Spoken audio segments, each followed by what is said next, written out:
NBA draft will expand to a two-night event. 3 teams have expressed varying degrees of interest in Bronny James. The 2024 NBA draft continues. Let's get the night started. Coverage of round 2 begins today at 4 Eastern on ESPN Radio and on ESPN. I'm Clinton Yates, kiddos, host of the podcast ESPN Daily. Every weekday morning, I'll bring you the best sports story you'll hear all day. Today on ESPN Daily. 3 years ago, Sha'Carri Richardson was robbed of a chance at an all-time Olympic moment by a positive marijuana test. So as she puts the finishing touches on this year's qualifications, we look at how the Summer Games could make her one of the biggest stars on the planet. That's ESPN Daily. Follow us and listen wherever you get good podcasts. And ESPN Radio Extra Point with Joe Fortenbaugh. I like it from Houston's perspective. You go 41-41, you're trending in the right direction. But you don't have a superstar. Enter Kevin Durant, still very much a superstar. He can come to Houston. He can be your star. He can put you over the top. You're in the playoffs next year. More importantly, you go from irrelevant franchise, which is what Houston has been since Harden left, to relevant franchise. For Durant, I think it's fantastic. Fresh start on a team where you're not going to have the expectations of winning a championship. You are the alpha, but if you want to be the beta, so what? You can be that too. You can do whatever you want here. You can bring all your veteran wisdom to a franchise filled with young guys who would love to look up to you, who are trending in the right direction, but no one. Golden State, you were expected to win a title. Brooklyn, you were expected to win a title. Phoenix, you were expected to win a title. No one's going to expect that here. Great opportunity here for one of the final stages of his career. Love it for Durant, love it for the Rockets. Prescriptions require an online consultation with a healthcare provider who will determine if appropriate. Restrictions apply. See website for details and important safety information. Subscription required. Price varies based on product and subscription plan. Hey guys, did you know there's a generic form of Viagra that works just the same but is 95% cheaper? And you can get it online at hims.com/joy. Through Hims, you'll get a free medical consultation to determine the ED medication that's best for you. Discreet shipping if prescribed, a 100% online process, and a range of treatment options, including trusted generic alternatives to the name brands, at up to 95% off. ED is personal, and at Hims, so is treating it. Just go to hims.com/joy and get connected to a licensed medical provider online for free with zero copay, no expensive appointments, and no awkward face-to-face conversations. To start your free online visit, you need to go to this exclusive address, hims.com/joy. That's hims.com/joy for your free online visit, hims.com/joy.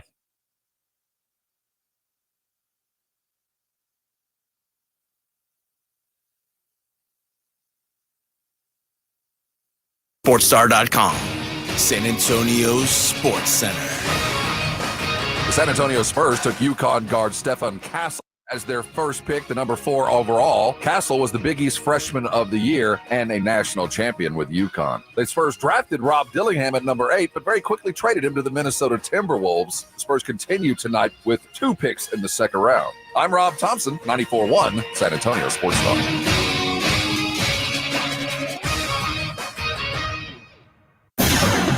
From the studios of San Antonio Sports Star, reaching more sports fans than any station in South Texas.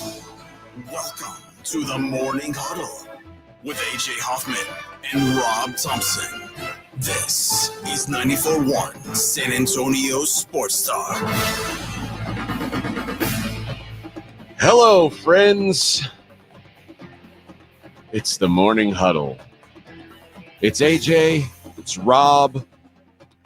It's your old pals bringing you into a Thursday on your favorite radio station in the whole wide world, 94.1 San Antonio Sports Star. Hello, Rob. Wow. That was the whole wide world. The whole wide world. Good morning to you. How are you, friend? I'm barely coherent. Been a long 24 hours. I'm with you. I hardly slept a wink last night. I was really worried about the Rob Dillingham trade. No, I did sleep like and I dropped my kid off at the airport in Austin.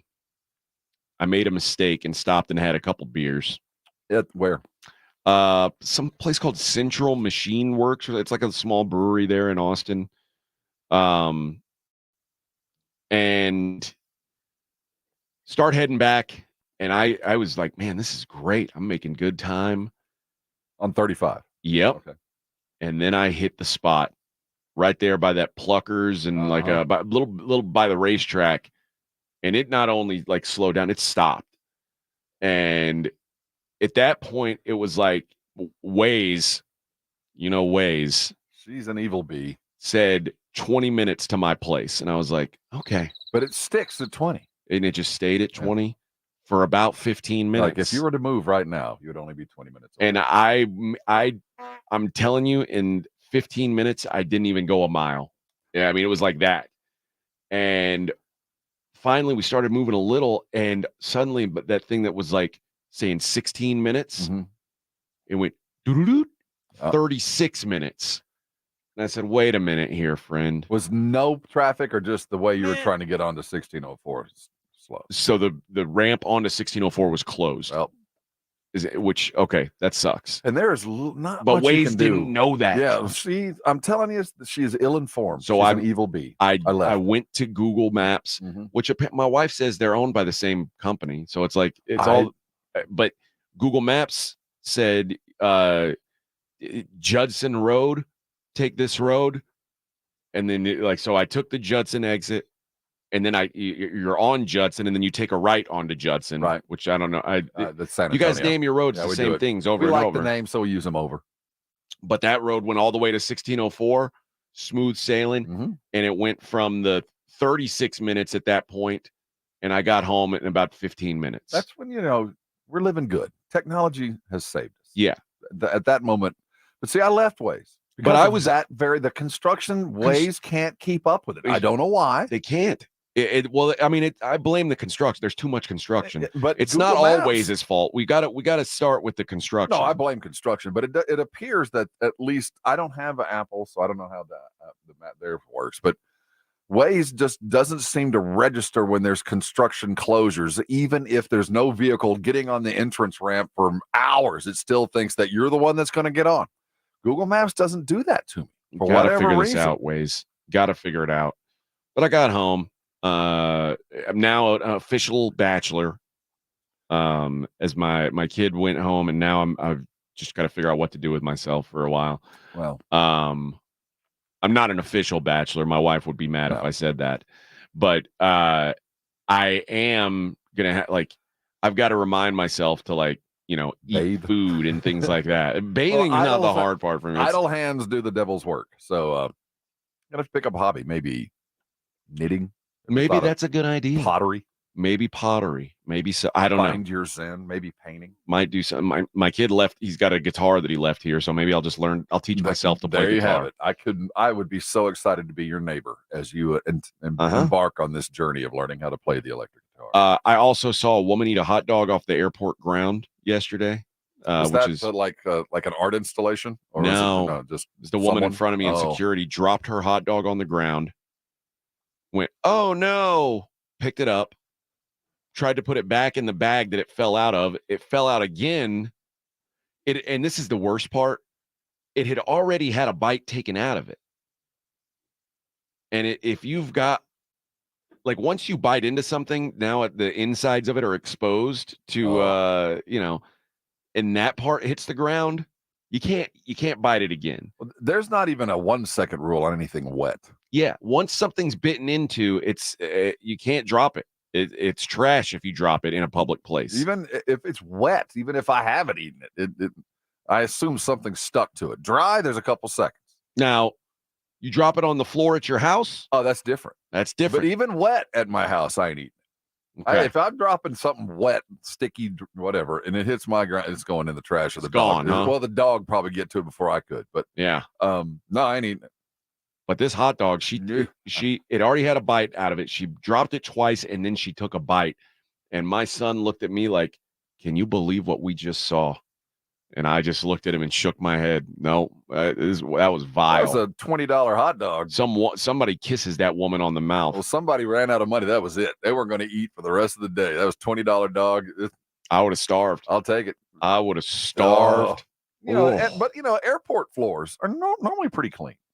Oh, the floors that thousands and thousands of people walk on. They take great care to make sure the floor of an airport, especially the San Antonio airport, is as cleanly as possible. Well, cleaned monthly, whether it needs it or not. Yeah. Because like, especially in the security line, when is there no line at security that there's even a chance for them to clean it? There's always a line. The bare feet and the just vile hot dog toe jam.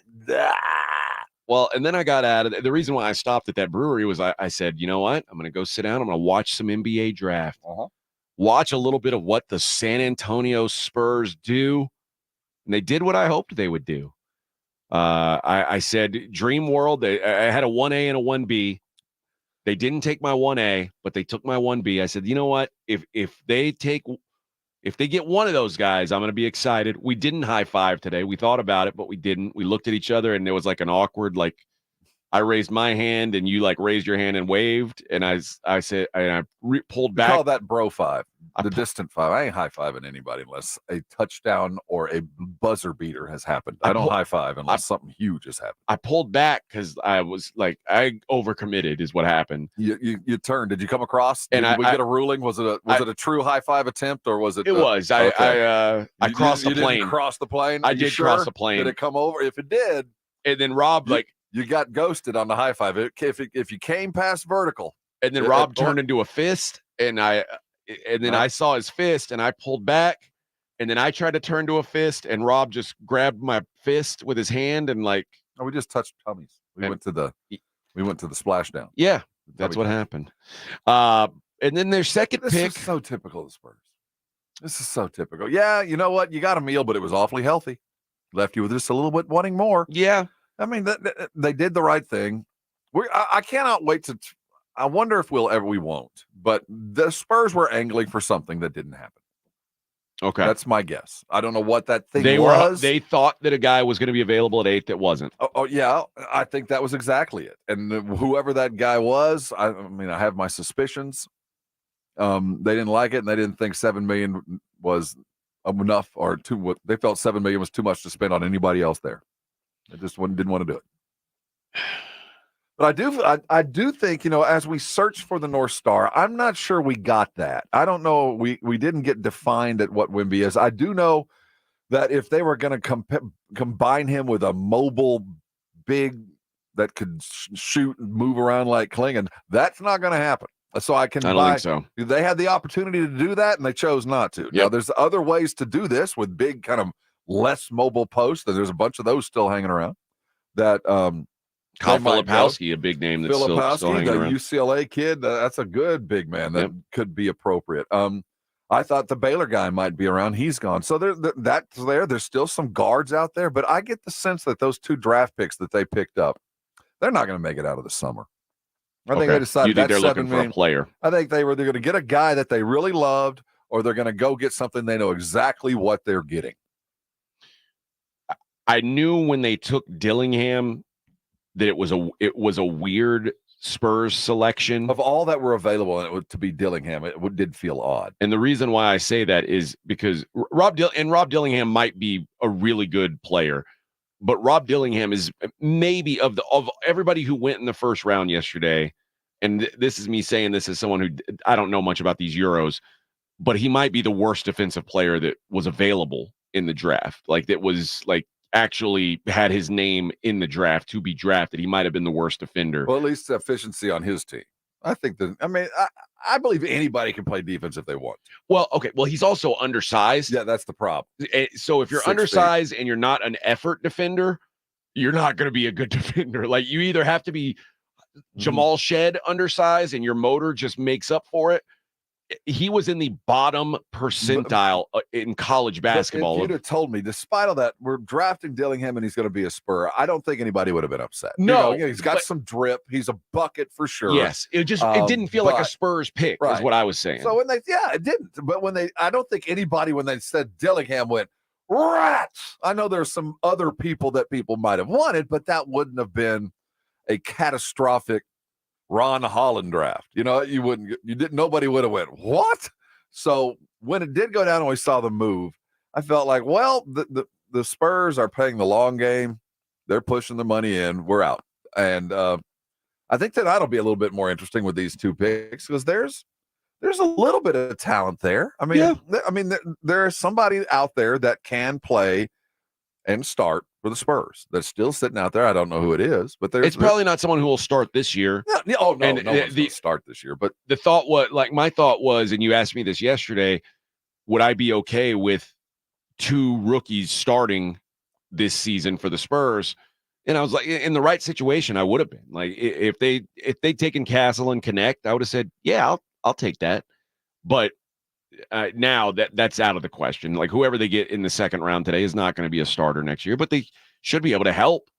I think I know this. I'm very happy that I don't have to find justification for the progress of a Euro for Risache, because it's going to be a minute. And trying to find reasons to be excited about Sarr when he, just turned the ball over for the 7th time. Those kind of things for those young, any player, but especially the young Europeans that are adapting to not only the professional lifestyle, but an entirely different kind of game. So I'm glad I don't have to deal with the growth of an international player that's going to be kind of plodding and slow. And you look at guys that come in the second round, they're going to come in with very specific skill sets that they're really good at. And if you apply it right, you see it, and they look better than they really are because they only use them for the one thing they're good at, and they don't need to play much. So I think there's some guys out there. There's point guards that if we're still chasing that, there's some bigs that are out there. There's some wing shooters that are available there. Yeah, there's some legitimate stuff. But what happened last night told me there's free agents coming in the next month. They're going to spend that money, and they're going to use some of that 9 number 1 draft pick capital, I think, as soon as they can, although I don't think they're going to give them all up. But there will be using more, and 2 more certainly helps the prospect of getting better faster, because they're going to get a guy or guys that they know exactly what they're getting, and that'll lead to a couple more wins. Yep. So let's talk about the newest San Antonio Spur on the other side. Let's talk about Stefon Castle and what he brings, what the Spurs could look like with him. A guy who's got some positional flexibility, but it seems to bring a lot of the things that you'd hope for in a Popovich guy. We'll talk about that next. It is the Morning Huddle on 94.1 San Antonio Sports Star. 94.1 FM. Do summer projects your way with 4th of July savings from the Home Depot. With free delivery on over 2 million items, you can make the most of summer grilling and dig into gardening. Plus, get same-day delivery on thousands of products like power tools and storage to tackle any last-minute garage project. Summer your way with 4th of July savings from the Home Depot. How doers get more done. Order select and stock items by 4 p.m. subject to availability. Tired of hearing scary radio ads about the IRS? Tax Relief Advocates is different. TRA is here to tell you that if you owe money to the IRS, whether it's $5,000 or $500,000, we have a solution. TRA can eliminate or reduce what you owe to the IRS with zero risk to you. We have over 1,000 5-star reviews on Google and an A+ with a BBB. End your tax nightmare today by visiting TRA.com or call 800-488-1329. That's 800-488-1329. Must qualify for enrollment. Results may vary. The John Clay Wolf Show. Here's what's going on in the Wolf Pack. This gal came up to me. Hey, what's going on? I'm like, well, I'm going up to my room. Really? On company? And I told my wife when I got up there, I said, I think some gal wanted to come up here with me, but I didn't figure this would go over very well. I got a present for you. Right. Look what I found in the lobby. She followed me home. The John Clay Wolf Show. Catch the John Clay Wolf Show Saturdays from 9 a.m. to noon right here on San Antonio Sports Star. Listen to this station anytime, anywhere on Odyssey. Odyssey is your new audio home for all the music, news, sports, and podcasts that matter to you. Odyssey. That's AUDACY.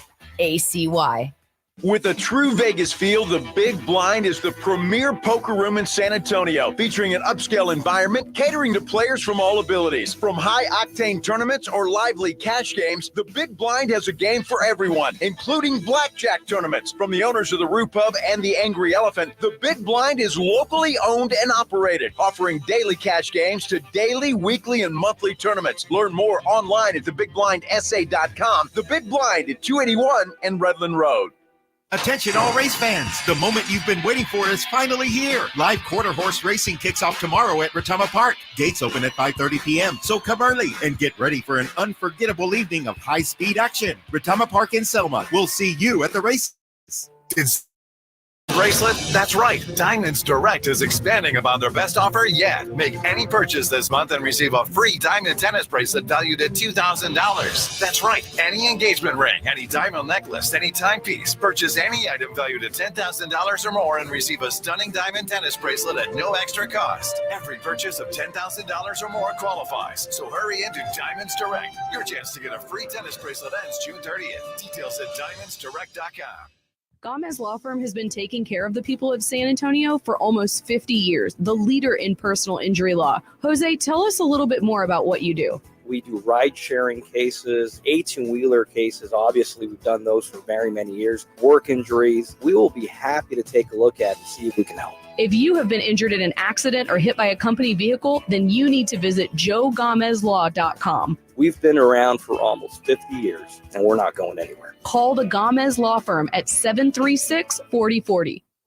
Are you ready to build your company's dream team? Just like in sports, finding skilled players is essential for success. With Robert Half's winning combination of specialized recruiting professionals and award-winning AI, we'll help you find the MVPs and key role players who will have you hanging banners in the rafters. Because in business, it's all about having the experienced team on your side. At Robert Half, we know talent. Visit roberthalf.com today.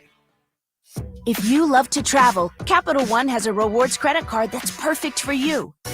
With Venture X, earn unlimited double miles on everything you buy and turn everyday purchases into extraordinary trips. Plus, receive premium travel benefits like access to over 1,300 airport lounges where you just check in and chill out. Open up a world of possibilities with Capital One. What's in your wallet? Terms apply. Lounge access is subject to change. See CapitalOne.com for details. You know, living here in San Antonio and South Texas, a water softener is almost a requirement. The water is hard. You know this. It affects your appliances and all of that kind of stuff. And the best water softener to buy is a Connecticut quality water softener. Connecticut's been serving San Antonio for over 50 years. They're made in America, up to 80% more efficient than competing models. Got a simple design, fewer moving parts, and the best thing about it is there's nothing to plug in. There won't be an increase in your electric bill. Connecticut quality water softeners are the best in the business, and right now they have got the best deal for you. Connecticut is going to let you try a quality water softener in your home for 90 days, absolutely free with no contract. Call them today. 656-PURE. That's 656-7873 or ConnecticutSA.com. You know the jingle. Sing it with me. Connecticut, the last water softener you'll ever own. Call 656-PURE. Connecticut. You're listening to the Morning Huddle with AJ Hoffman and Rob Thompson.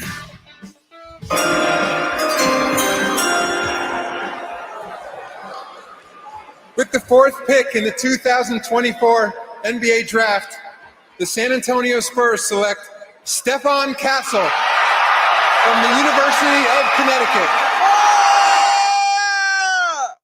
Sorry, I got caught up in the moment. Excitement. Sounded like a Jet fan. Yeah. Except, is it a law that you have to use that 5-note sting in a draft? Yeah. Like every league has to use the dun-dun, dun-dun. Is that just the sound that we've adopted internationally for? That's when only, you hear that, only for someone is ESPN. off the clock? I prefer to watch the NFL Network, their draft coverage, and you don't get that. But that's also the NFL draft, though. Isn't that the same sound they play but the for NFL draft? ESPN only. Oh. Yeah, that's the ESPN draft notes. So if I was to watch the NBA draft on NBA TV, I would not hear get that 4 or 5. I thought that was, okay.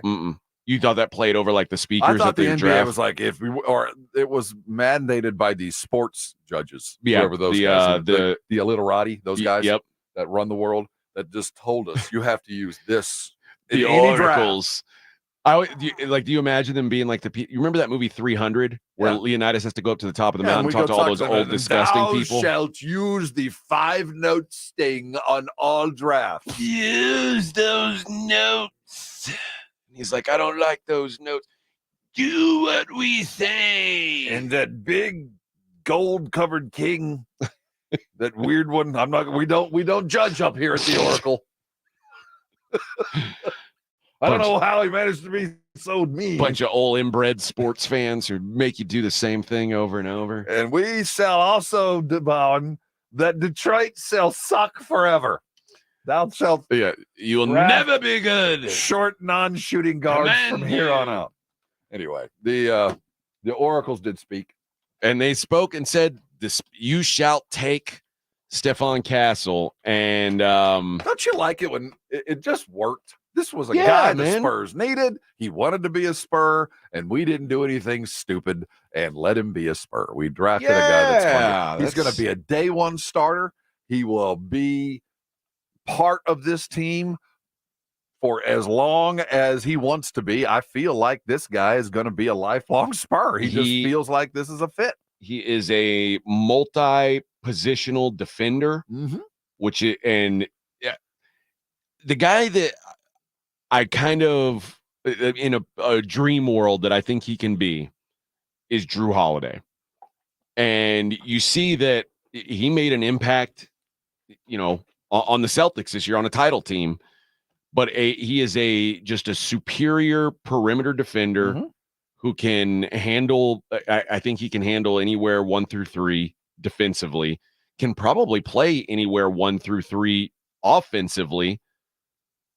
And having a rim protector behind a guy like that is kind of the recipe, right? Like, he knows how to do it. He's been doing it. Yeah.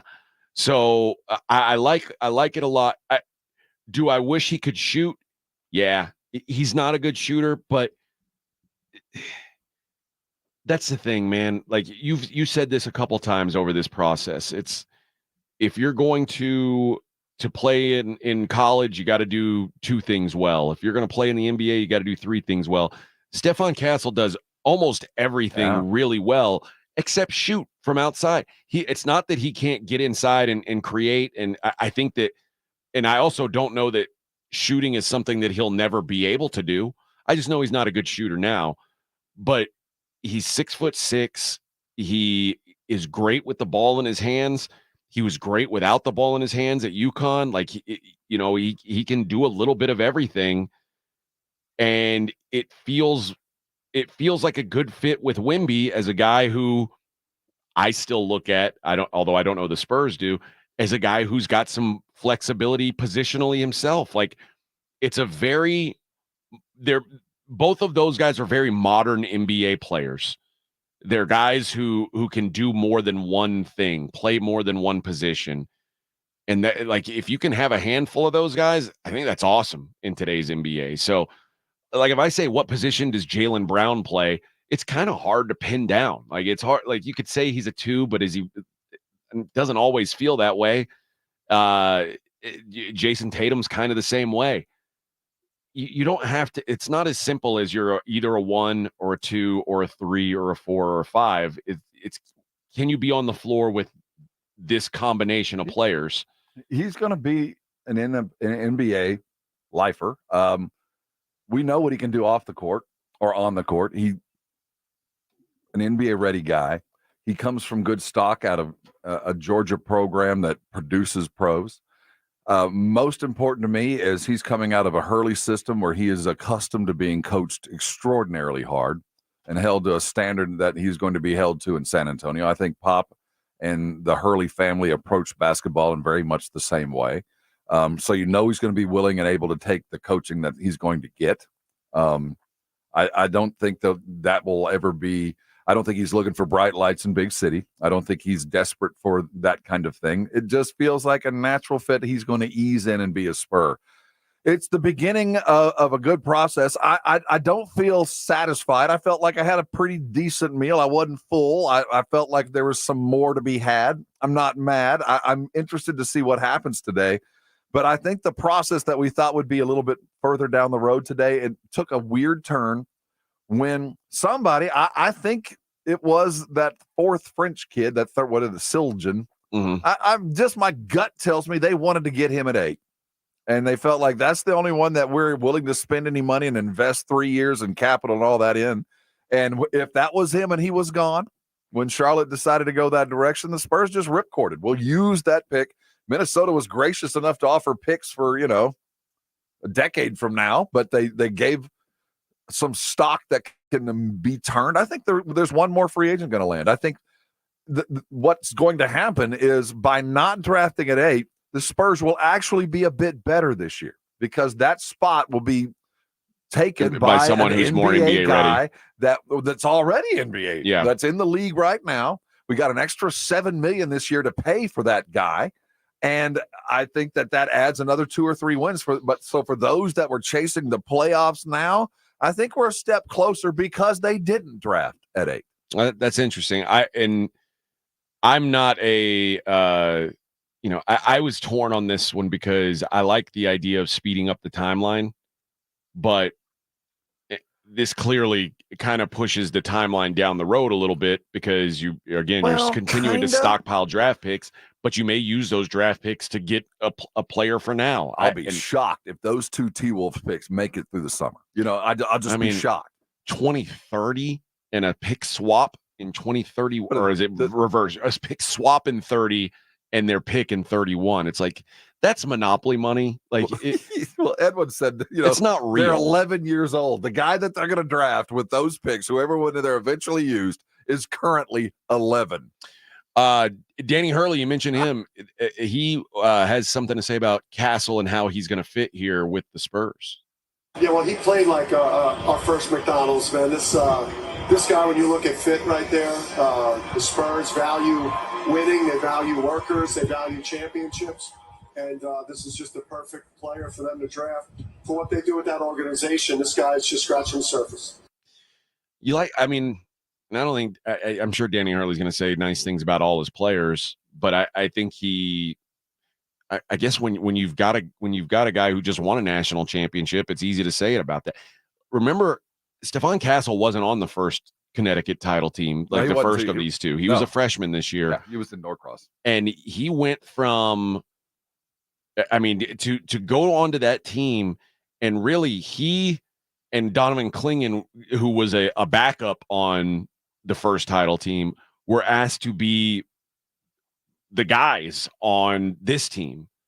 And both of them as young guys stepped up and really, contributed in a way that young guys don't always on championship teams. Young guys do that often. I mean, we've seen, Kentucky, Duke teams every year in the regular season, their guys step up and then come tournament time, they fade away. And, for them to be able to win that title, I think it speaks to kind of what Danny Hurley's saying is these guys have some championship moxie to them. That's something you're looking for, and it's something you can't really teach. Especially coming out of the conference they have to play in. They're battle tested. He's ready to go. I'm eager to see how well he shows here in a couple weeks. We got the Summer League here coming up July the 12th. He's going to be there. Today, a couple more picks that we're going to get to see that probably won't make a huge dent in the short-term part of the Spurs. But this today, I find what's the word? Superfluous. I'm trying to figure out why did they do this separate? Why did they separate the second round and then not absurd. Even do us the service of putting it on prime time? No. So they moved it to the next day. And first pick, by the way, today in the second round will be a little after 3:00. I don't understand why we just didn't knock it out of the park yesterday. Although yesterday I thought they said, okay, the draft starts at 6. And we said, I was guessing there'd probably be about 30 minutes of pregame, of pre-draft nonsense before the first pick came in. And I was saying about 6:50 or 7, the Spurs would be picking at number 4. I mean, the first pick didn't even happen until like 7:20. I mean, it was like an hour and almost a half of nonsense. Like, they are really dragging this thing out. I don't get it. But they got to make a show, and people are going to watch because LeBron James' kid might get drafted today. Why put it on when most of the people that care to watch it are still at work? If you're going to separate it, why are you putting it on at 3:00 in the afternoon Central Time? That I get. Let's spread it out and let's make it a party. But the next day party is like a brunch. I know why they did it. They knew that I was doing 9 hours of radio today. They're going to give you some content while you're doing it. They said, you know what? We're going to help AJ out. Well, I hope that it matters. And I hope that while you and Jason are sitting out at Rotama, there is worthy there's a day worthy of celebration. I hope that they do something smart. You know, I was following the Twitter feed yesterday, and when we saw that the Spurs had made the trade, I don't remember who it was. I need to go back and dig on it. Was kind of talking about what we were thinking. Oh no, now we've got Brian Wright thinking, we're doing something that in the easiest thing to do yesterday would have been to draft Dalton Connect, to hold on to Dillingham. There are 4 or 5 guys. If they'd have drafted him, Spurs fans would have been, yes. Yeah. But they chose not to. And that's always scary when you think, the easiest route, if you were to kiss this, would have been to just draft whatever, the guy that was next to whoever you thought you were going to try. They could have drafted Rob Dillingham, yes. And Spurs fans would have been happy, probably. Where I was in the Thompson household, the room was, happy that he was coming. The 60-40 as for that one. Everybody was happy Dillingham, his first-round draft pick. You can see potential there, but, there was kind of like, well, he's a little small, and isn't Castle going to kind of be the point guard? And so you could kind of see that we were happy. It didn't seem like the kissed pick, because if you were looking for shooting, you had Connect sitting out there, and there were 2 or 3 guys that you go, well, if that's the way it goes, we will not be mad. And the Spurs chose to pull the ripcord. Well, we've got some sound from Brian Wright. We've got some sound from Stefon Castle himself. We've got a lot to discuss today. We'll continue talking about this Spurs draft, what they did do, what they didn't do, and what they could do today. It's the Morning Huddle on 94.1 San Antonio Sports Star. It's the Blitz with Jason and Joe. Afternoons at 2. First round of the NBA draft is in the books. All the reaction to what the San Antonio Spurs did last night. Plus, we're going to be broadcasting some live racing because the Blitz is live at Retama Park as live racing returns. And come meet the new guy, the San Antonio Sports Stars family, A.J. Hoffman, sitting in for a vacationing Joe Reinagle. The Blitz with Jason and Joe. Afternoons at 2 on 94.1 San Antonio Sports Star. Hi, I'm Henry Winkler. My eyes are very important to me. My eyes connect me with everything I love. I loved my late father-in-law dearly. He always lit up a room, but his vision dimmed with age. He had age-related macular degeneration, or AMD. And since partnering with Apellis, I've learned there's an advanced form of dry AMD called geographic atrophy, or GA. His struggle with vision loss made me want to help others know about GA's warning signs. For some, colors appear dull or washed out. For others, hazy or blurred vision make it hard to see details, like fine print on price tags. Many have trouble seeing in the dark, making driving at night difficult. GA gets worse over time and cannot be reversed. If you think you have GA, don't wait. Treatments are available. Ask a retina specialist about FDA-approved treatments for GA and go to GAWon'tWait.com. I'm Tiffany, founder of Harlem Pilates. When I couldn't find Pilates in my neighborhood, I started a studio from my studio apartment. Chase Inc. helped me grow from 1 Pilates studio to 3. Because when you start small, you're going to need some big help. With the Chase Inc. Business Cash Card, you can earn up to 5% cash back on business essentials, so your business can go from here to possible. Chase for business. Make more of what's yours. Real business owner compensated for their participation. Cards issued by J.P. Morgan Chase Bank, N.A. member FDIC. Subject to credit approval. Terms apply. Hi, everyone. If you've been injured in an accident that wasn't your fault, we have legal professionals standing by to answer your questions. They'll tell you if you have a case and how much it's potentially worth. Call 800-948-5880. So if you've been injured in an accident and think you deserve compensation, call now. Find out if you have a case and how much it's potentially worth. Call 800-948-5880 to speak with a live person now. Advertisement sponsored by Legal Help Center. May not be available in all states. If you can't sleep because of annoying knee pain, that's a problem. If you stop running because your feet always hurt, that's a problem. If your elbow, shoulder, and neck pain make it impossible for you to do your job, that is a problem. And it's time to finally do something about it. I'm Dr. Jason Garrett from Arasti. At Arasti, we fix pain fast. No medications, no injections. Arasti treatment is completely natural and non-invasive. Plus, we accept most insurance plans. There's a location near you. Visit Arasti.com. That's AIRROSTI.com. Arasti, we fix pain fast. They say health is wealth, and I could not agree more. That's why if you or somebody in your life is living with everyday aches and pains, I want to tell you about Relief Factor. And I'm telling you, I can feel the difference. Relief Factor is a daily supplement that helps fight pain naturally. Naturally. Now that's a big deal. Developed by doctors. Relief Factor's unique formula of ingredients all work together to help support your body's response to inflammation. Instead of masking pain for a couple of hours, Relief Factor actually helps reduce or even eliminate your pain for good. Whether it's neck, back, joint, or muscle pain, if you're looking to feel better, live better, give Relief Factor a try. In 3 weeks, you will know if it's working because you'll feel it. For instance, I was sent Relief Factor to try, and I've been taking it every single day. I'll tell you what, I feel the difference every day. Go to ReliefFactor.com or call 1-800-4RELIEF. That's 1-800-4-RELIEF. Save on your first order. Don't let pain tell you how to live. Fight back naturally with Relief Factor. These products and statements have not been evaluated by the Food and Drug Administration. These products are not intended to diagnose, treat, cure, or prevent any disease or condition. The IRS finally caught up with Louie. I hadn't paid my taxes in 8 years. I owed the IRS a lot of money. Louie was in deep trouble. We're going to take your house, put a lien on your bank account, garnish your pay. They don't care. They're going to take your paycheck. Louie found out about Optima Tax Relief, the leading tax resolution firm. A+ rated by the Better Business Bureau, they've resolved over $1 billion for their clients. Optima Tax, they helped me. They calmed me down. They made me feel comfortable, and I trust them. Louie has a lot to be thankful for. I don't owe the IRS anymore, and I'm able to live a comfortable life, a lot better life. It was because of Optima Tax. For tax help you can trust, call Optima now for a free consultation. Take it from Louie. If you owe the IRS, don't go it alone. Give Optima Tax a call. They can help you. Call 800-970-3199. That's 800-970-3199. 800-970-3199. Optima Tax Relief. Testimonial from an actual client. Some restrictions apply. For complete details, please visit OptimaTaxRelief.com. Ready for the ultimate outdoor adventure? 94.1 San Antonio Sports Star has your chance to win a getaway to Telluride, Colorado. Your prize package includes airfare and luxurious hotel accommodations for two, plus thrilling expeditions like fly fishing, kayaking, ATV rides, and more. And it could be all yours. Enter once per day at sasportstar.com. You must be 18 or older to play. This is an Alpha Media company-wide contest. One winner will be chosen. Complete rules at sasportstar.com. Don't miss out on the adventure of a lifetime. Enter now at sasportstar.com. Hey, this is Greeny. Join me today at 10 on 94.1 Sports Star.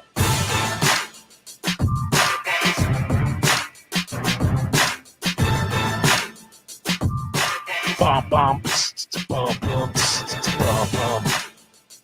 Oh, you gotta get Oh, yeah! spit on that thing. A lot of You gotta who? get that huck and spit on that thing. I like how that's become part of our intro music. I love it. Every time You guys had I a big hear it, we conversation about it all yesterday, huh? Smile. It just makes me laugh. It makes me happy in little ways. I don't know about you guys. I'm not saying that girl doesn't have some good ideas, but how about just the tour without the hawk? I just kind of assumed she had a cold. Like if you're felt like if you're hawking something before you Allergies. spit on that thing, it's like that's too much. allergies. Like just the or like a not the. Oh, AJ. God, who wants that? Oh, That's too much. AJ. It's too much. Nobody wants. No, that's too much. Just use what's Hey, in your hold on, mouth, honey. Hey, honey. Just use what's in your mouth. Come on over here, baby.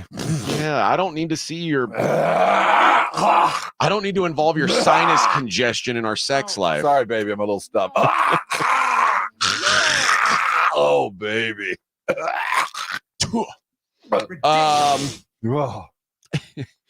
Here's you're what Brian Wright said that the Spurs liked about Castle. A lot of different things. He's very versatile. He's tough. He's smart. Most times you don't see highly rated players go to a school and be willing to play a role, right? He played on the ball and off the ball in high school and, was doing things that he just wasn't able to showcase sometimes at UConn because they were so good and they were deep and they were experienced. And so that ability to sacrifice for the betterment of the team is something that stood out to us as well, right? Because that's something you're going to have to do across the course of your career, everybody. And so that stood out as a great quality, but he's tough, he's smart, he's a team-first guy, he's a hard worker, and he comes from a program where they're getting coached hard every single day. They work hard, they practice hard, they're competitive, and they execute. And that meant a lot to us. Was he pounding the table when he said that? That's about as stern as Brian Wright gets. Boy, he was pounding that point home. Works hard, plays hard, practices hard. When I say being a GM is easy, that was so easy. That was such an easy pick. I love it. I love hand in glove, easy pleasy kind of stuff. When you walk out and go, well, that was a lot of work, and it turned out pretty damn easy. Thank you very much. Maybe. You never know. With these drafts, I think it always comes down to what happens with the guys behind them. If Donovan Clingan turns into an all-NBA big, then people are going to be like, well, how could you miss that? Well, yeah. There's a guy who could have been a lot of people thought he should have been the number 1 overall pick, and he was available at 4.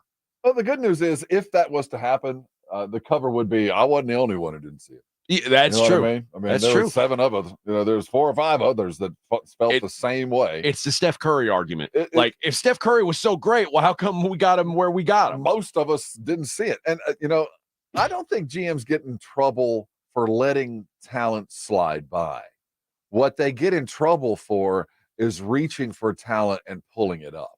When you think you're the smartest guy and go, I see something that nobody else does, and then you step out and do something when you could have done it, 15 picks later or whatever it might be, that's what gets GMs fired. I'll agree that the egg on the face of passing up on anybody is much more likely to fall on the Wizards or the Hawks, who were taking unknown commodities, than anyone else, because those guys seem to have it's boom or bust. And if they bust, people are going to go, why would you risk that on a guy that was so bust friendly? Vic, bring up that the money box on the Brigade bar that you just passed.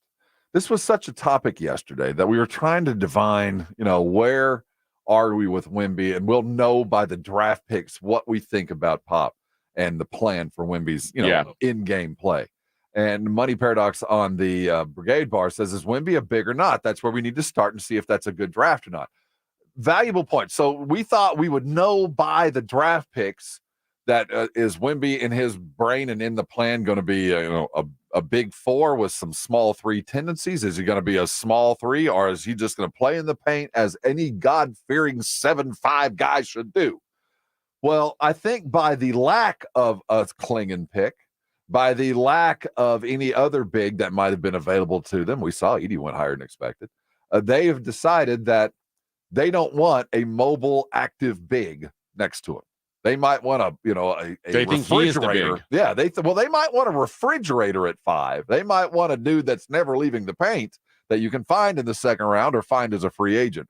But the guy that looks like Clingan, the guy that can move the ball and maybe stretch that post play outside of the paint and do high pick and roll stuff and all the stuff that Wemby could do too, it doesn't appear the Spurs want that. And in my if they wanted a refrigerator, they could have taken Edie, like you said. Yeah, they so I don't think that our definition or the defined thing is him being a solid wing guy. He's going to spend more time in the paint. That's my guess right now, but dividing the fact that they could have gotten a guy to be that paint guy, and they didn't. They chose not to. At least they didn't see first round value in somebody there. We might see something here in the second round. And I think we're going to talk about the potential for the second round picks. And there is one guy sitting right now waiting. Spurs have 5. They're 5 picks in, right, in the second round. There's one guy. We talked about him a little yesterday. He's high on your list too. That if the Spurs can get, it will be putting it out of the park. There's a guy. Well, right now. Good news, Rob. We're hitting a break. When we come back, you just radio teased. Rob will tell you who that guy is. It's Morning Huddle on 94.1 San Antonio Sports Star. 94.1 FM. Listen to this station anytime, anywhere on Odyssey. Odyssey is your new audio home for all the music, news, sports, and podcasts that matter to you. Odyssey. That's AUDACY. Pork rinds pack a protein punch and are the boldest low-carb snacks out there. Skip the chip and try Southern Recipe small batch pork rinds for that ultimate crunch. And with flavors that will have you craving for more, the time to stock up on Southern Recipe at H-E-B is now. Southern Recipe small batch pork rinds. Be big, be bold, be adventurous. I want to know how to cook, but I keep ordering takeout. I plan to rearrange my closet, but I stopped after picking the clothes up off the floor. Accomplishing goals is hard, but when your goal is to learn a new language, Babbel makes it easy. In just 15 minutes a day, Babbel's award-winning language learning app will help you start speaking another language. Start having conversations in as little as 3 weeks. Comment tu t'appelles? Comment tu t'appelles? Vous êtes où? Vous êtes où? Babbel's bite-sized lessons make it easy to learn words and phrases you'll actually use. So when someone asks, "How's your French going?" you can say, Babbel est amusant et facilite grandement l'apprentissage d'une nouvelle langue. Et cela ne prend que 15 minutes par jour. when you want to really learn another language, it starts with Babbel. Babbel, language for life. Celebrating 10 million subscriptions sold. Now try Babbel for free at Babbel.com. Just go to Babbel.com and start learning a new language today. That's Babbel.com. Babbel.com. eBay Motors is here for the ride. Go ahead, feel your engine. Admire that perfectly installed exhaust. Your vehicle's moving along this freeway like it was made from fresh installs and a whole lot of love. With eBay Motors, you get over 122 million parts to keep it running. And with eBay Guaranteed Fit, they'll be the perfect fit every time. Plus, at these prices, well, we're burning rubber, not cash. Keep your ride or die alive at ebaymotors.com. Eligible items only. Exclusions apply. This summer, click into easier yard cleanup with same-day delivery from the Home Depot.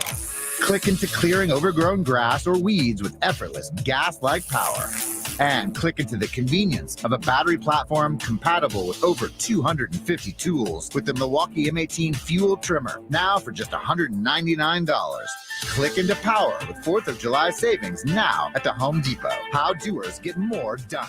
Order select and stock items by 4 p.m. subject to availability. Jason Minix here from the Blitz for Underdog Fantasy. You know, over 1 million fans are making money making picks on Underdog Fantasy. Join in on the fun during this Major League Baseball season. Play the MLB Pick'em game where you pick between 2 and 8 of your favorite baseball players and select higher or lower on stats like strikeouts, hits, and so much more. And if your picks are correct, you can win up to 325 times your money in a single night. Underdog is super easy and fun to play and easy to get started. Just go to UnderdogFantasy.com or their easy-to-use mobile app. Sign up with my promo code STAR, and Underdog will give you a mystery special pick to use on your first Pick'em entry and a deposit offer. Must be over 18 and present in a state where Underdog Fantasy operates. Terms apply. Concerned with your play? Call 1-800-GAMBLER or visit ncpgambling.org. That's Underdog Fantasy, promo code STAR to claim your new customer special of a mystery player pick and your deposit offer. UnderdogFantasy.com. It's the Morning Huddle with AJ Hoffman and Rob Thompson on 94.1 San Antonio's Sports Star.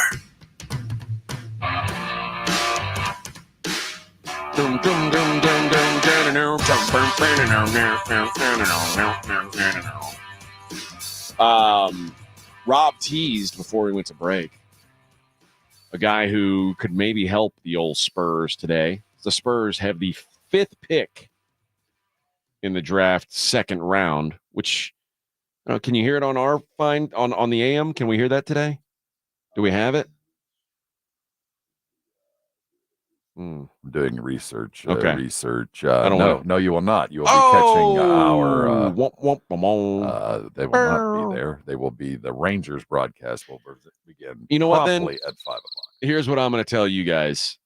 You want the latest up to the minute discussion on the 2nd round of the NBA draft? I suggest you tune into the Blitz today from 2 to 7, where you will hear not only NBA draft discussion, you'll also hear me and Minix, presumably. I don't know if we're going to do a team or we're going to do we're both going to do one. I think you both should do it individually and then together. I think there's going to be 3 races. Okay. We're going to call horse racing. Yes. Down the stretch they come. Jeff says 2030-31 isn't that far away. This was a chess move, not check. 2031, the NBA might not exist in 2031. And I think those are bonus picks. Who brought that up? Jeff, I think that's they went and got some picks that they're not going to even carry through the summer. I feel like there's free agents coming, and it's going to come to the front line. They're going to get some help up there. They didn't chase what I thought was a skill set that is in demand, but they've already got him. Zach Collins is a guy that provides some of that, but we saw yesterday Bam Adebayo got a big extension. Undersized big, rim runner, motor, defense. The guy that is still sitting out there that I'm not surprised is in the second round, that has a skill set that is limited by one thing, and it's the one thing that is the most terrifying thing to a coach when you start talking about a motor. I mean, the one thing that I can't change, and any coach can't change, is, how hard are you willing to work? Effort. And out at UCLA, there's a freshman named Bona. 6'8", Adem Bona. 7'4" wingspan, owns the paint. When he decides it's time to play, the motor's extraordinary, but he plays to the level of his comp, and that's why he's a second-round draft pick. If the Spurs are looking for that kind of guy. Now, there's Charles Bassey that spent all of last year hurt. Mm-hmm. He's an undersized big for the Spurs. Not quite the athlete that Bona is, but got a little bit of there, and we might forget about what Bassey was capable of because we didn't see him much last year. He'll be back. But I do think the one thing that they don't have on this roster right now is the athleticism that Bona can bring. A little undersized, but he's got Wemby. It's that switcher. He's 6'8", 7'4" wingspan. You can call him a center and play him a power forward and call Wemby whatever you want. But you have every skill set you need from both the 4 and the 5 and those two dudes. They just kind of do it in different ways. You talk about intensity and kind of physicality. That's what he brings.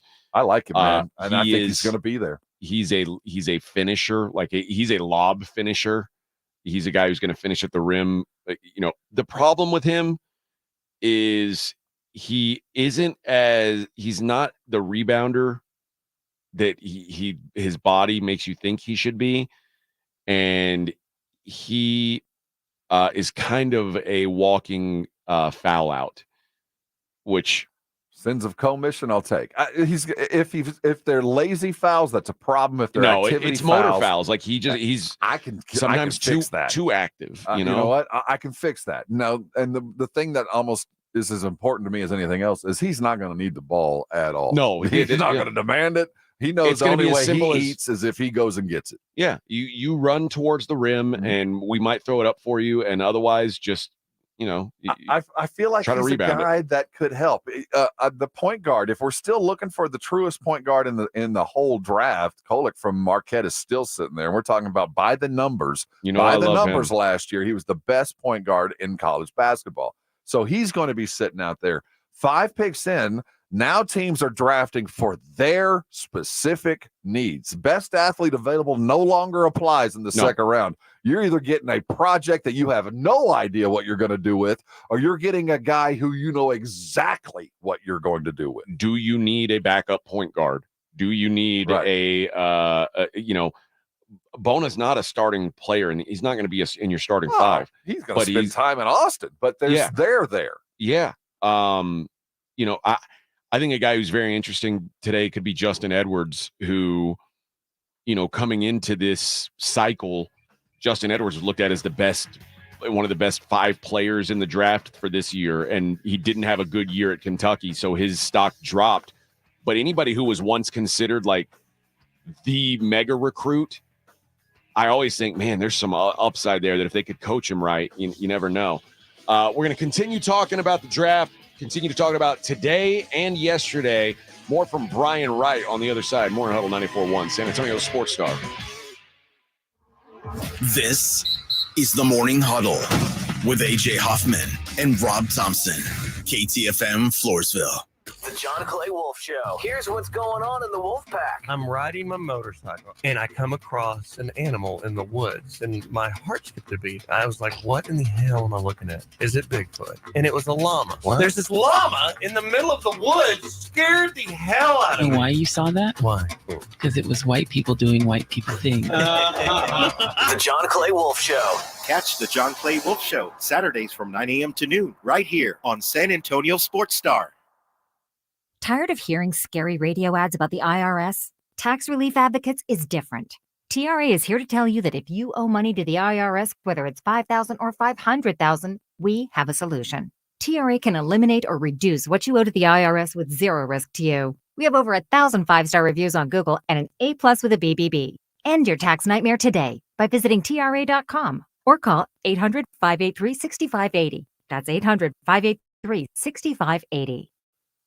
If you need bold banners to boost your business, but you're on a budget, think Staples. Because now at Staples, you can save up to $50 on your print purchase. From posters and flyers to signs and menus, Staples can print anything you need to move your business forward. And with Staples Print Perfect Guarantee, it's done right or it's printed again free. Plus, same-day service is available on hundreds of items if you order by noon. Get it printed right at Staples. And now get up to $50 off your print purchase. And 76, visit staples.com/print for details. Did somebody say free diamond bracelet? That's right. Diamonds Direct is expanding about their best offer yet. Make any purchase this month and receive a free diamond tennis bracelet valued at $2,000. That's right. Any engagement ring, any diamond necklace, any timepiece. Purchase any item valued at $10,000 or more and receive a stunning diamond tennis bracelet at no extra cost. Every purchase of $10,000 or more qualifies. So hurry into Diamonds Direct. Your chance to get a free tennis bracelet ends June 30th. Details at diamondsdirect.com.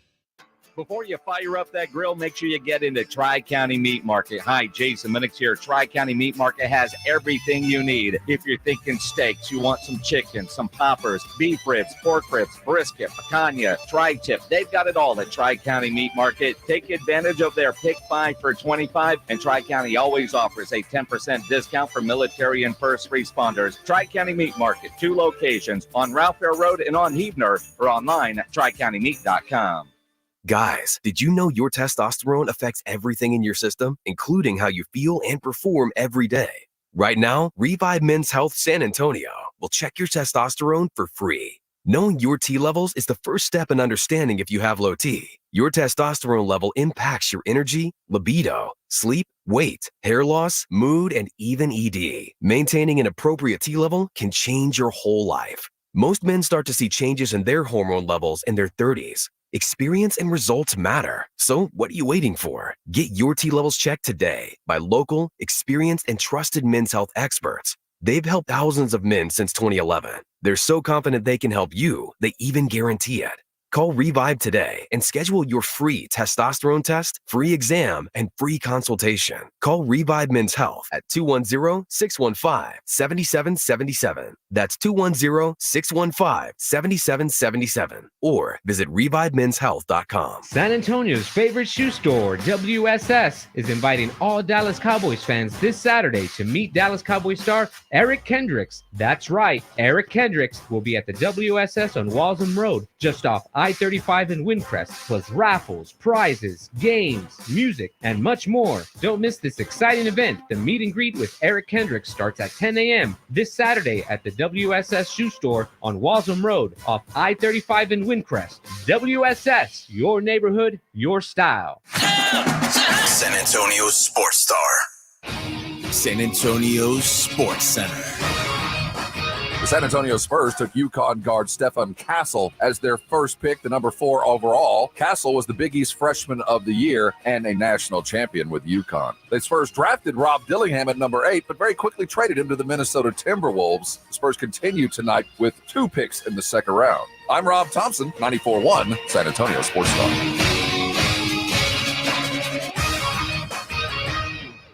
SportsCenter is brought to you by Buyers Barricades, the Texas authority in barricade rental. BuyersBarricades.com. From the studios of San Antonio Sports Star, reaching more sports fans than any station in South Texas.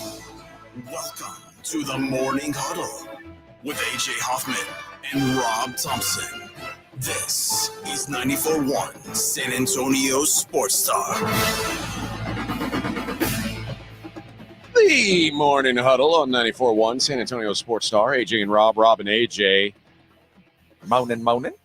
Taking you to work on a Thursday. Or maybe bringing you home from work if you're one of those, or from something else. Yeah, I mean, bringing you home from the strip club, maybe 7 o'clock. You gotta give him that hawk. Stop it, girl. Stop it. The GM of the Spurs had a lot to say yesterday. We heard from him earlier talking about what they liked about Stefon Castle. One of the things that I was curious about with him was what he would have to say about trading away the 8th pick. This was maybe one of the weirder Brian Wright quotes from yesterday. I knew you were going to ask me a question I can't answer. I'm trying to avoid the word. Yeah, no, can't speak to specifics, but at a point in time, we'll talk. That's weird, right? Like, what was the decision making behind trading away the 8th pick? Like, it's government secrets? Oh, very much so with the Spurs. Yeah, it's treated as that. I firmly believe, we'll never know who it was, but I do think that the Spurs had circled the Tilden Silwade, the name I'll never have to learn. And when that guy when Charlotte took him, the Spurs were out. I do think that while they were out, they peddled what they had gotten from the picks further down just to see if anybody was open to making a deal. Because I noticed while they made the deal and Woj dropped the bomb, another move happened, and that was confirmed by Silver. He came up and confirmed the deal, and the Spurs deal kept hanging out there. Yeah. I think that they had offered what they had turned to somebody for something that didn't materialize after the guy that they had circled today didn't arrive either. And then finally, after a couple of picks, they got to the point where there was nothing left for us. And one of those guys was Dalton Connect. I mean, they didn't have any desire to draft this guy. No. I mean, they had every chance. Well, a lot of probably teams didn't, moved down apparently. to get him and still didn't go get him. So I think that they walked out of yesterday's draft feeling like they followed their plan. It was an easy 4th. And as Wright was very eager to say on more than one occasion, this collaborative draft effort, they all got their heads in the circle and said, nobody left. Let's get out and see what we can do. And what this does is, and again, I don't love the idea of pushing the timeline down the road, but it does give you some options. And if Wemby becomes what everybody seems to think he can, then the Spurs picks will be less and less helpful in Wemby's career. You like to hope that this is the last time in the Wemby era the Spurs are picking in the top 5, at least with their own pick. But controlling these other teams' picks has more value if that is the case. So you still need cheap rookie contracts to function in the NBA. Like, it's very difficult if your whole team is built up of veterans. It's your flexibility is very low. But as like when your payroll goes up with these stars, if Wemby becomes what we want him to be, he's going to be paid an exorbitant amount of money. If Stefon Castle becomes what we hope he can be, he's going to get paid very well. So you need these rookie deals, and it's a lot easier to get those guys if you've got the Hawks picks. Well, let's talk about what the Spurs have right now. You get to the point where, like drug dealers, you can't even launder the money anymore. There's just too much laying around. Next year, as we sit right now, the Spurs have 4 number 1 draft picks. Yeah. 4. They also have 2 number 2 draft picks. They have the opportunity to bring in 6 guys next year. That ain't going to happen. They got to move some of this stuff between now and a year from now, and it's going to happen sooner than later. When they added those other 2 further down the road, the Spurs are going to be able to keep in mind yesterday to get a high average player like Mikal Bridges. He's high average, very good. 5 number 1s. I mean, same thing that was for Rudy Gobert. 5 for a high average, specifically good in a realm. The Spurs now can look around the NBA, and I'm not kidding. They could look at each other and go, you want Kevin Durant? We could get him. If you name the player, because if 5 gets you Mikal, what does 7 get? Carlos says Spurs tanking next year for sure. I don't agree with that. No, I think they don't need to tank. This spells the other opposite. teams. Yeah, Atlanta can tank. That's unprotected. Now, Charlotte's pick's protected through 14. Atlanta can tank. Our own, if we tank, we got there. We got a protected pick 1 through 10 for Chicago. We don't need to tank to be the number 1 draft, to get the number 1 pick. We will have at least 1 lottery ball in there from Atlanta. They are tanking. And the important thing to remember is because some of the picks that the Spurs control, it's nice having picks from the Hawks and the Bulls right now because those teams aren't very good. So those are nice picks to have today. And you might think, well, they've got a pick swap with the Celtics in a few years. They've got a Dallas pick in a few years. They got the Atlanta swap in a few years. You've got these Minnesota swaps now and draft picks. And you're thinking, well, Minnesota's really good. Boston's really good. Dallas was in the final. The NBA is so cyclical. The idea that the Timberwolves will still be really good in 2031 or even the Celtics will still be really good in 2030, it's a long shot. Because typically these teams, they rise to a level and then they've got to fall down again. And the hope is, I think, for the Spurs that while the Spurs are peaking, they're still getting solid draft choices from the other teams who are in a down slope. So it is sort of, someone said it earlier, it's chess, not checkers, but it's frustrating for the now. Well, surely. I want, I'm trying to find the best analogy. I like to be around people that know how to spend their money. I like that if you got a little bit of money, go spend it, have some fun with it, but do it in appropriate ways. The Spurs have a lot of money. They got a lot of capital sitting in their bank. Don't spend it to spend it. Or no, spend it. Go buy the Porsche. Don't buy the Toyota. You've got 9 number 1 draft picks in your bank account. Spend your money, brah. Go buy the Porsche. Don't buy the pickup truck. Don't go utilitarian here. Porsches win titles. Go buy the Ferrari. Don't pair it with the Ferrari you've already got. Go get 4 Ferraris. You've got 9 number 1 picks to play with over the next 5 years. And if you don't turn those into a Porsche, you're doing your team a disservice. A lot of good will never beat a little bit of great. Rob is now beating the drum for the Spurs to trade 9 first-round picks for Kevin Durant. Well, what I'm saying is over the next couple years, you keep at least 1 pick where you have the availability to chase Cooper Flag, even if you don't tank. If you can just make sure you got a card in the hand that could win. You're in love with this guy, huh? Most prepared big man to ever set foot on an NBA court. Wow. Cooper Flag. Wemby had the most skills to prepare. Cooper Flag is a 7-foot dude that plays like he's 25 and he's 18. He's doing things already that scouts are willing to tank. Atlanta's willing to trade away Trey Young and DeJounte. Wait till you see the tanking going for this Flag kid because he will be more ready to step into the league than Victor was.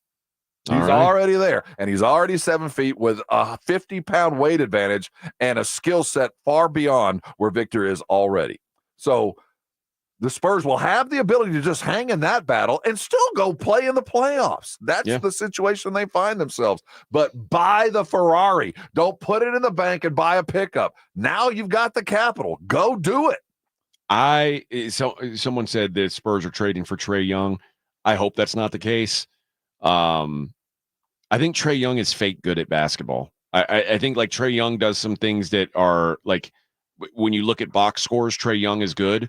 And when you look at, I don't think Trey Young adds to wins. I don't think he's the kind of guy who makes a champion. Let's talk about this because I've kind of come back around on Trey Young. I'm not all in on it, but if it was to happen, there are some things that I haven't taken into consideration when you bring in Trey Young because he's not ever gotten to play with somebody that will expand his game like Wemby. He's had rim runners. He's had Capella. He's had some guys around him, but he will have never had what he would get with Victor. So I think you look at what he has done, and then you factor it by 1.5. And I think when you pair him with Wemby, you get 1.5 times what Trey already is without adding anything, because he'll have the wherewithal, because of the gravity provided by Wemby, to do some things that, quite frankly, he's a small guard. He's been limited to doing some things far away from the basket and really close. Well, suddenly his game opens up, because where the hell is Wemby? No matter where Trey is, you got to make sure Wemby's not real close, because that ball's going to go over the top and for a dunk. I think just as he arrives, just by Wemby's presence, Trey becomes an all-star caliber player, because he's going to be able to do some things that he was never able to do. They tried to get DeJounte in there to clear some space for him. It didn't work. They got Kevin Huerter out of the way to clear some space for him. It didn't work. They signed John Collins to kind of help give him some rim running. It didn't work. So some of it might be him, but others is it was the wrong guys at the wrong time. I'm not all in on Trey, but I think he would be better than even I expected, given the situation that he would now find himself in, with a Castle beside him and a Wemby. I think you're already in a position to talk playoffs just with that. I just think I don't want a guy who is going to shoot the ball that much. I don't want a guy who is going to need to be a focal point. I don't think that's just it. He won't have to do that. Now, the mindset's going to have to change, and there's going to have to be some commitment to understanding it's not Batman and Robin, but it's not the Wonder Twins either. You are the second amongst very high equals. And once you get that, then your life will get easier. Your shots will become easier. You're not going to be a difficult shot taker, because you're not going to have to take them. I think that they see over the arc of the earth, and we see what Trey Young is now without a Wemby. So if it was to occur, I was a little upset with the idea. I thought, why buy the first thing that comes down the road? There's going to be a lot of opportunity over the next 8 months to get some guys that you might truly love, that you might truly want, that fit every box other than just a few. But as I looked at it and I see all these draft picks and the possibility of a high number 1, 2, 3 next year, and you could still have Trey Young, because that's the one thing I will not give up, is access to flag next year. I have to have at least one unprotected pick from one team that's going to suck. Well, you have that now. That's why I'm not giving that pick up for Trey Young. And that might be the very hiccup that keeps it from ever happening, because they want that pick too. Cooper Flag. You're all in, huh? Hey, we had the draft last night. I got to start looking forward. My goodness. I'm not in the business of getting excited about 7-foot white guys from Duke. I'm just not going to do it. But I know everybody's in love with the guy. You got 364 days to fall in love. We'll see. All right, let's hit a break. When we come back, we're going to continue talking the draft. Brian Wright actually answered one of these questions about what do you say to fans who are wondering why you're stockpiling all these draft picks? What's the long-term plan? We'll hear from him on the other side. It's Morning Huddle 94.1 San Antonio Sports Star. Right now, there are people standing in a Connecticut water softened shower and don't even realize how good they got it, because they've had a Connecticut for so long, they don't even know what it's like to have a substandard water softener. They don't even know what it's like to take out a glass from your cupboard to hand to somebody to drink, and it's covered in white film. They don't even know what it's like to have to go buy a new refrigerator because the ice maker is so jam full of grit, it won't even make ice. They have no idea. You do. That's why you should know this number, 656 Pure. If you'll call them today, they will come out with a Connecticut water softener, put it in your house, and you'll have it for 90 days, and you'll find out what it's like not to ever worry about your water again. You're not going to have to worry about buying salt as often because your Connecticut won't use it. You're not even going to have to worry about plugging in your new Connecticut, because it doesn't work off electricity. It works off kinetic energy. I don't know what that means. It's science. I just know it works. It's time to go to a Connecticut. 656 Pure is the number you need. You call them today, they'll bring it out. You need more details. There's far more than I can give you. Go to ConnecticutSA.com. Sing it while you type it. Listen to me close. Go get a Connecticut today. Put it in your house, and I know tomorrow you're going to be thanking me.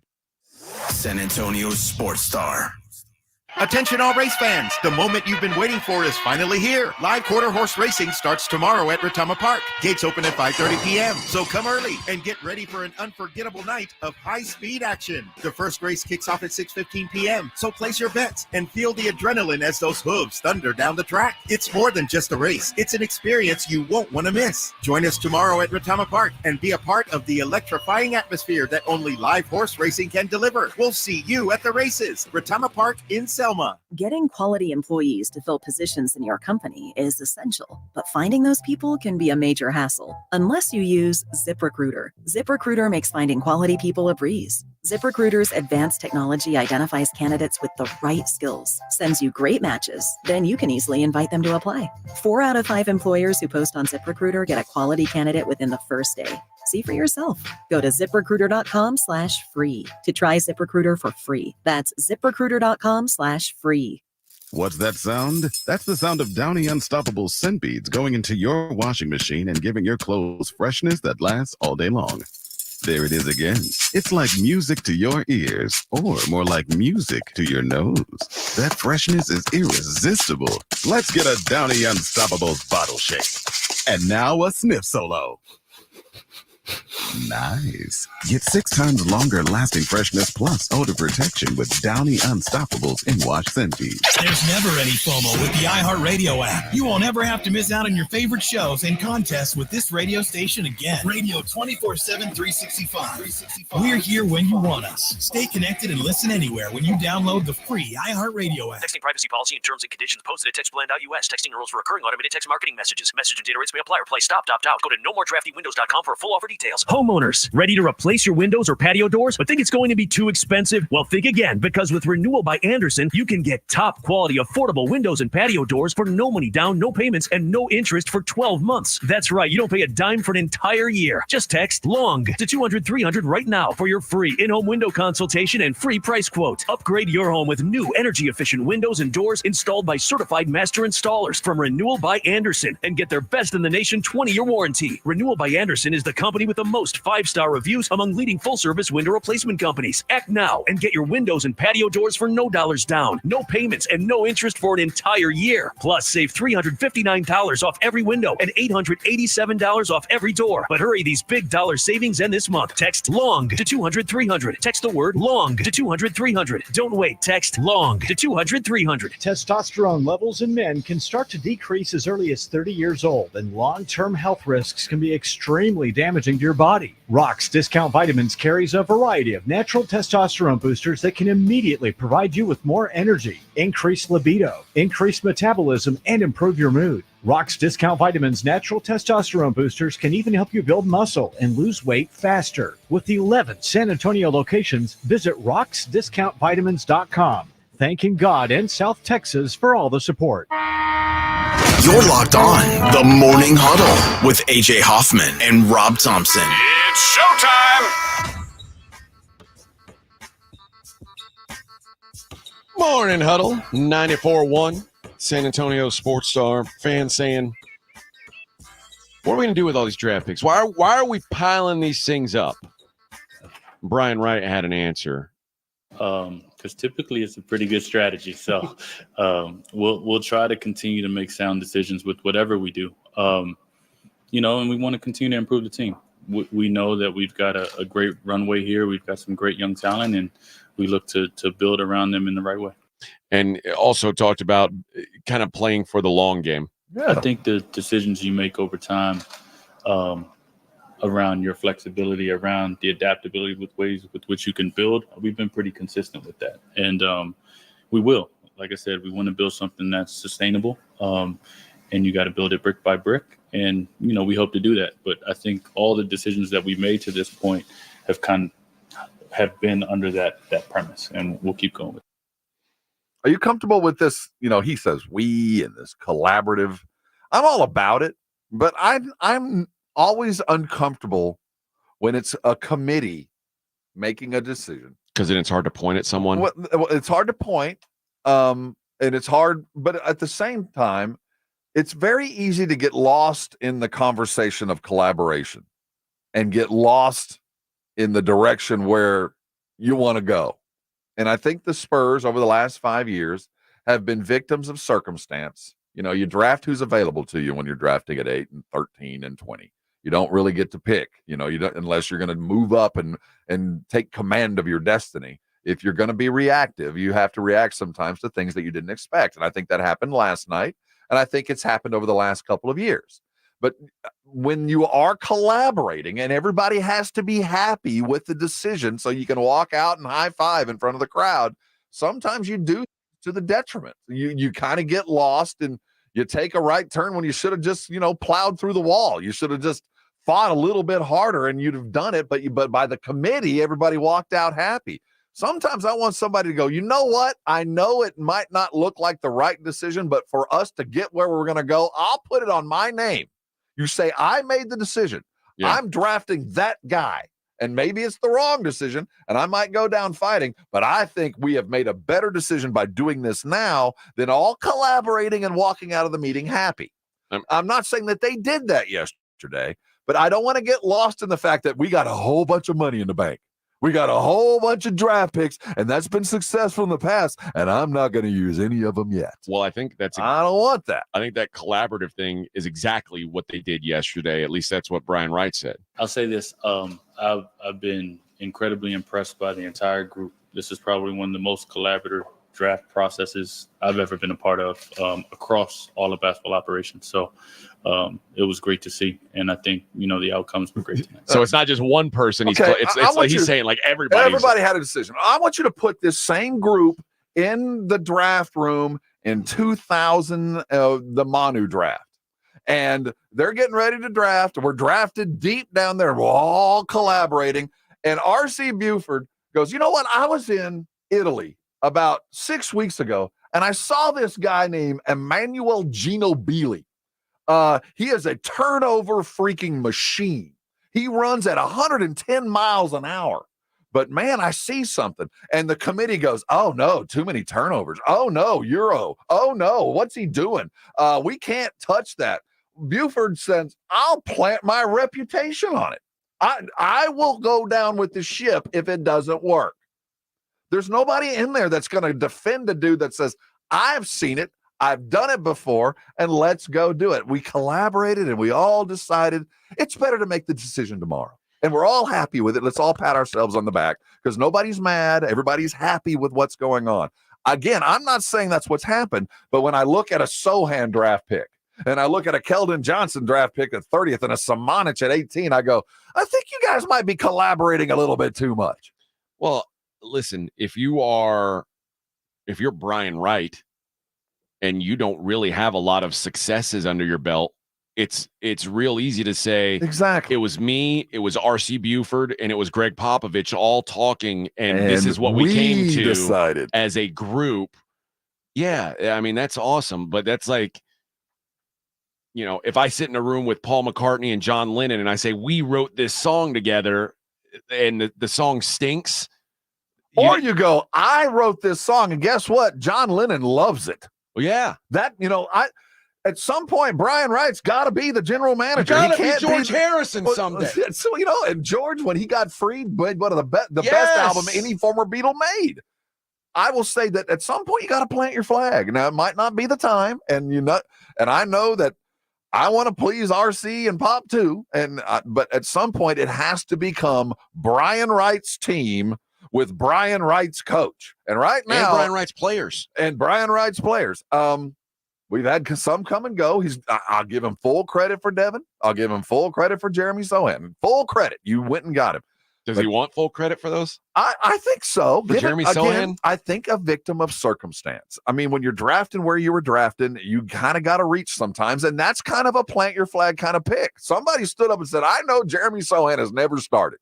I know that he was a sixth man who's playing for the Polish national team, but I think I see something. That's a reputation kind of draft pick. I appreciate that. I might not be overly happy with the output, but I'll be damned. Somebody stood up and said, this guy, this jack of all but master of none, is going to be our lottery pick. I appreciate that. That's not a collaborative pick, because if I was on that committee, I'd go, what does he do well? Yeah. What's what is he going to do to make him an NBA player? No, he doesn't do one thing great, but there's 8 things he does really, really. I don't think that's a community pick. So is Brian Wright putting his thumbprint on this team? Last night was an easy pick.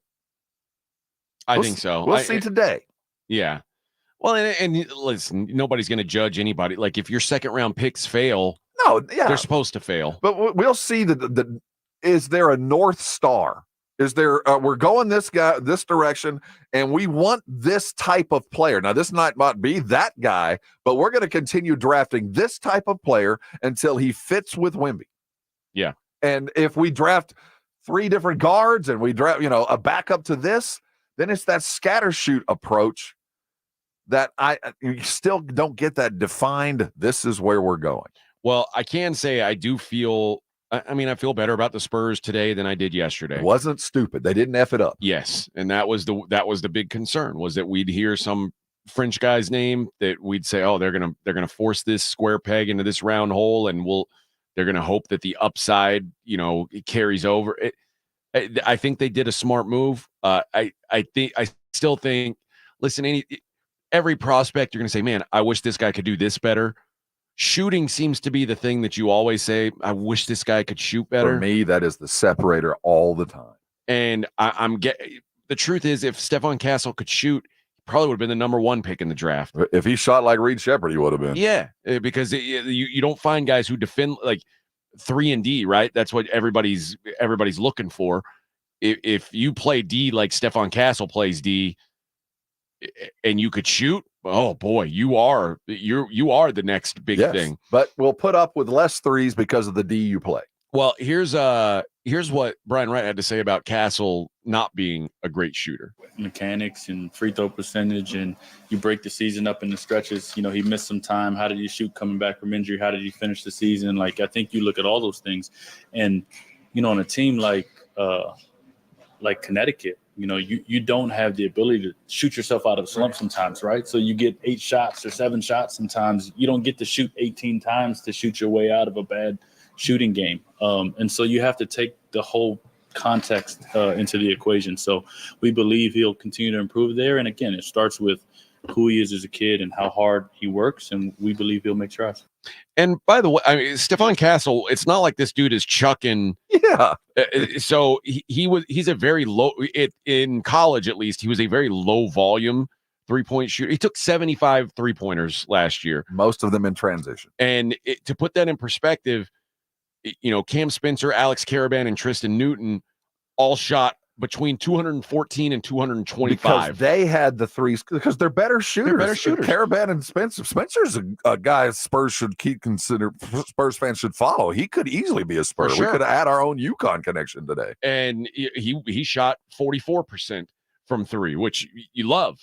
But what I would be concerned about was if Stefon Castle was obsessed with trying to be a shooter if he's not. Well said. And he seems to understand his limitations, and that's half the battle, man. That really is half the battle. Is if you think you're a really good 3-point shooter and you're not. I used to always say this about James Harden when he was on the Rockets. Why does James Harden shoot significantly more threes than anyone else in the league when he had a below average 3-point percentage? And I like, you can say all you want about analytics, but you can't make that math work for me. I agree. Like if you want someone who's good, if you want to have like a real volume shooter from behind the arc, you need to have a guy who's a really good shooter. You can't just shoot to shoot. And that's what I like is Stefon Castle's not a guy who's going to go out there and try and force being a shooter.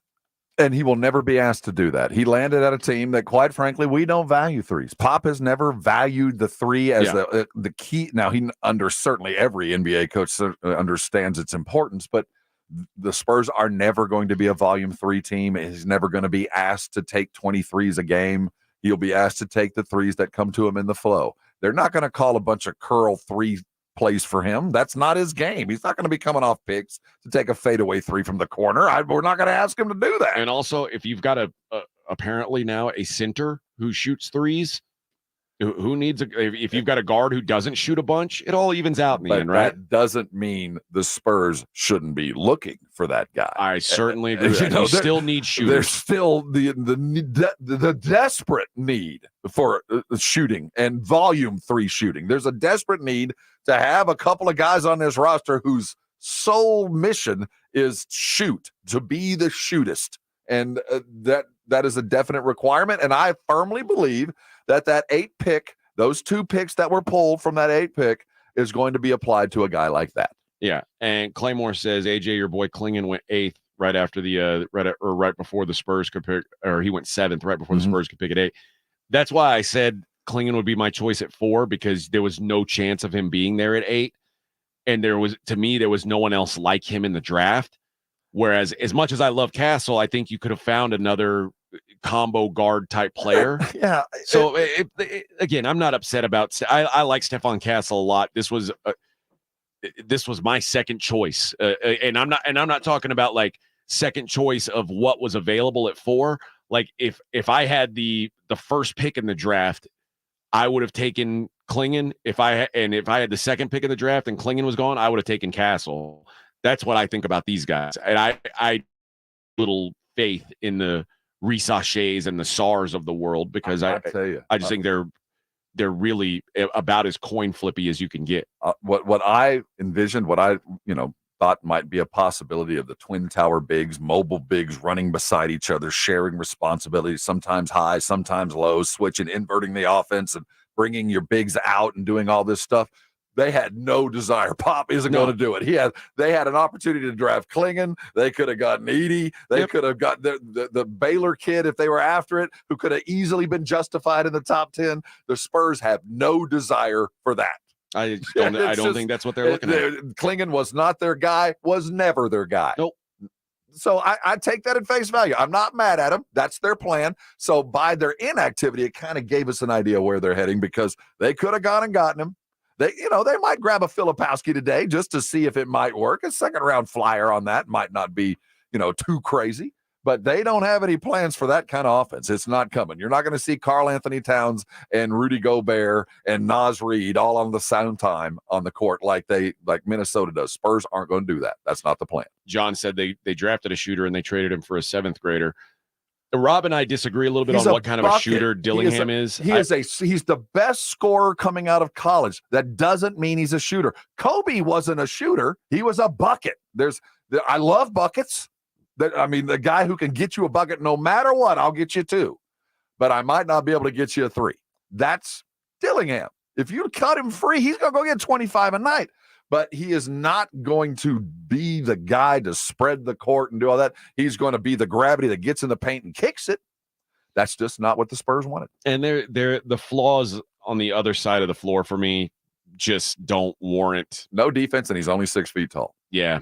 And listen, if you want a 6-foot guard, Jamal Shedd's going to be around today with probably your second pick in the second round. And you talk about a guy who does all the intangibles, all the dirty work things. He kind of reminds me of is Pat Beverly. And if you can find a Pat Beverly with a 50-something pick, don't you do that every time? They've got a couple opportunities to bring that in, and all the extras that don't get drafted. And there's a lot of still solid NBA types that are going to float around.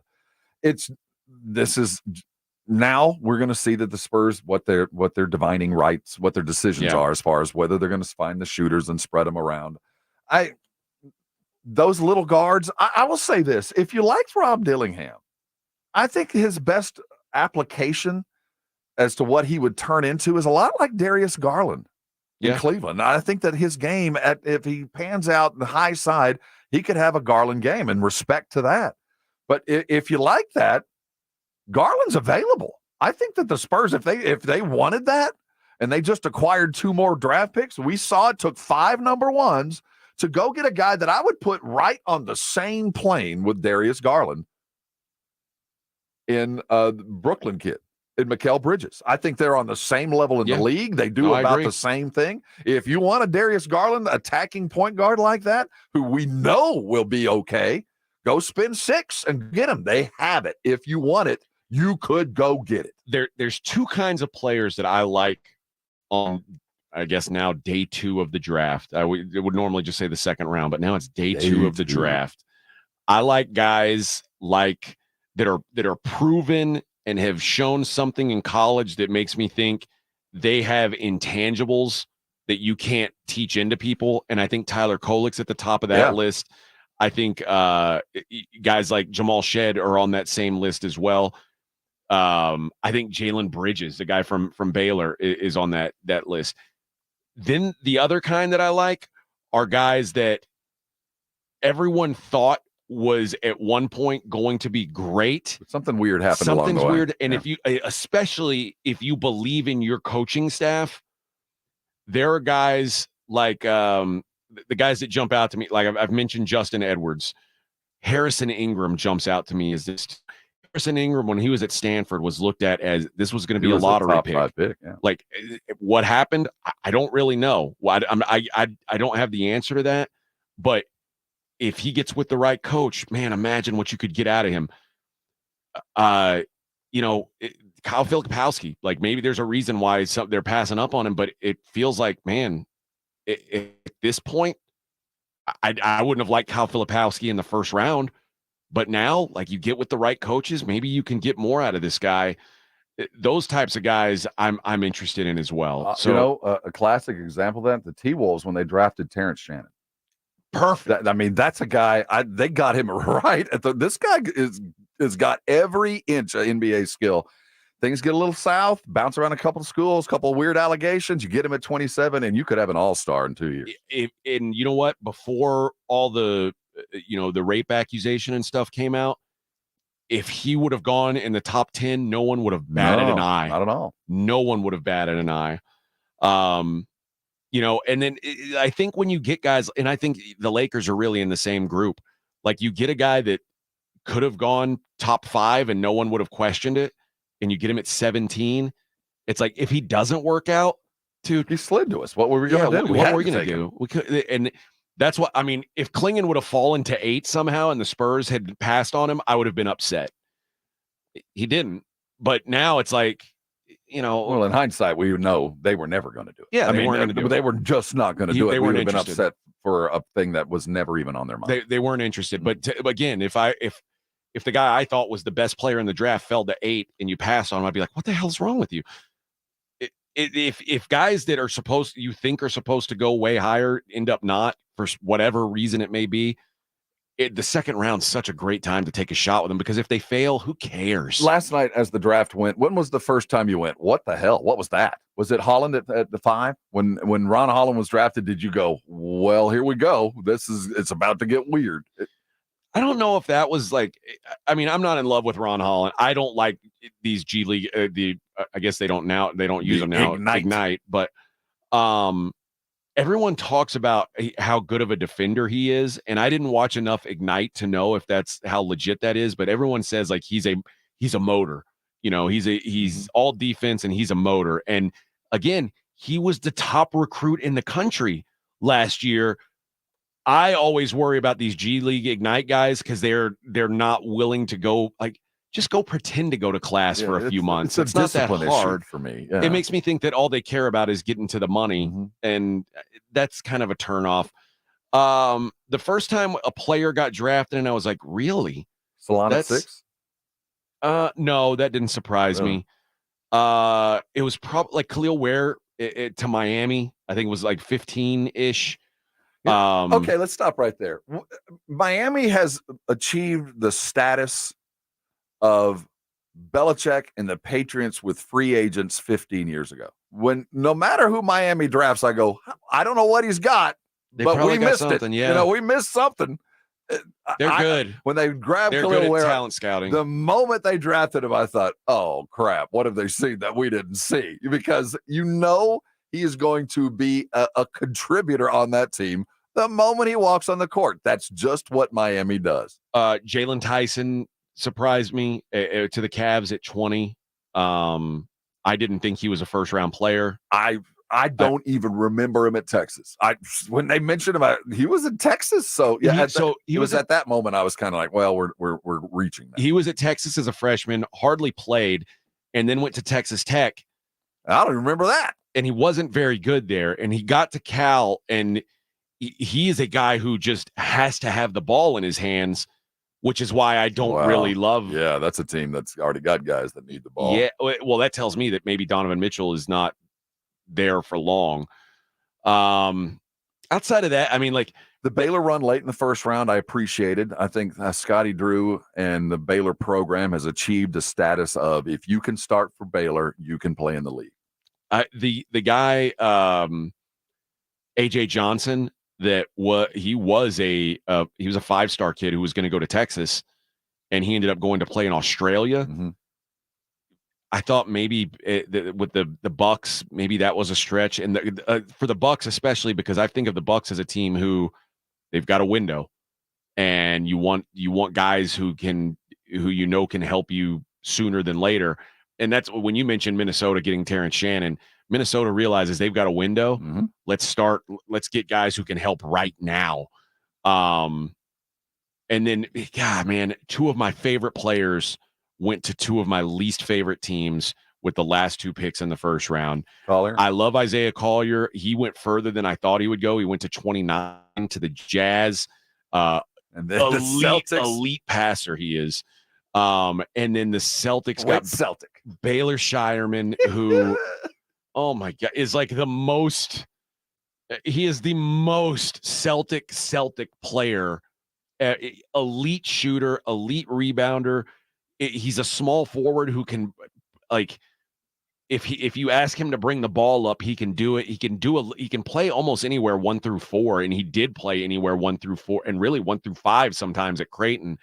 When my big man, I don't know why I'm forgetting his name. Kalkbrenner. When he was out, they would put Shireman at the 5, and I mean, just a fascinating talent. And of course, he goes to the frickin' Celtics, and I was so just disgusted by that. But no surprise, the Celtics. I think Brad Stevens, again, I say this all the time, is an absolute genius. Mm-hmm. He knows the right thing. All right, let's hit a break. When we come, let's take a step away from the NBA for a minute, just for a minute. Your boy Schlossnagle, he apologized. Oh, didn't he? Yeah. So we'll talk about that. It's Morning Huddle 94.1. I got a question for you. Did you wake up this morning feeling good all about yourself? Was there anything keeping you out of the game? Did you wake up and something snap, crackle, and pop? If you limped to the bathroom and just tried to get that motor going? Listen to me. If you're living in pain, get it fixed. Life's too short. Arasti is out there to get you going. Arasti providers are all around San Antonio with one abiding mission, and that's to get you out of pain as fast as possible. And the reason they've been so successful is the way they address the problems, because they don't use pain pills to hide it. They don't think surgery is the immediate fix. What they address is the problem. You get a full medical evaluation. They find out the issues behind the pain. They fix the issues. The pain goes away. It sounds mighty basic, doesn't it? That seems to have gotten lost in today's modern healthcare. Go to an Arasti provider to get yourself fixed. They've done it for me and thousands and thousands and thousands of others across the United States. See, Arasti providers are already medical professionals, and they see the value of Arasti training. It's a combination of a whole bunch of things that turns into something that works and works fast. Under 4 visits is the average for most Arasti patients to get themselves back in the game. Listen close. You don't need a referral to go see an Arasti provider, and they accept most insurances as medical professionals do.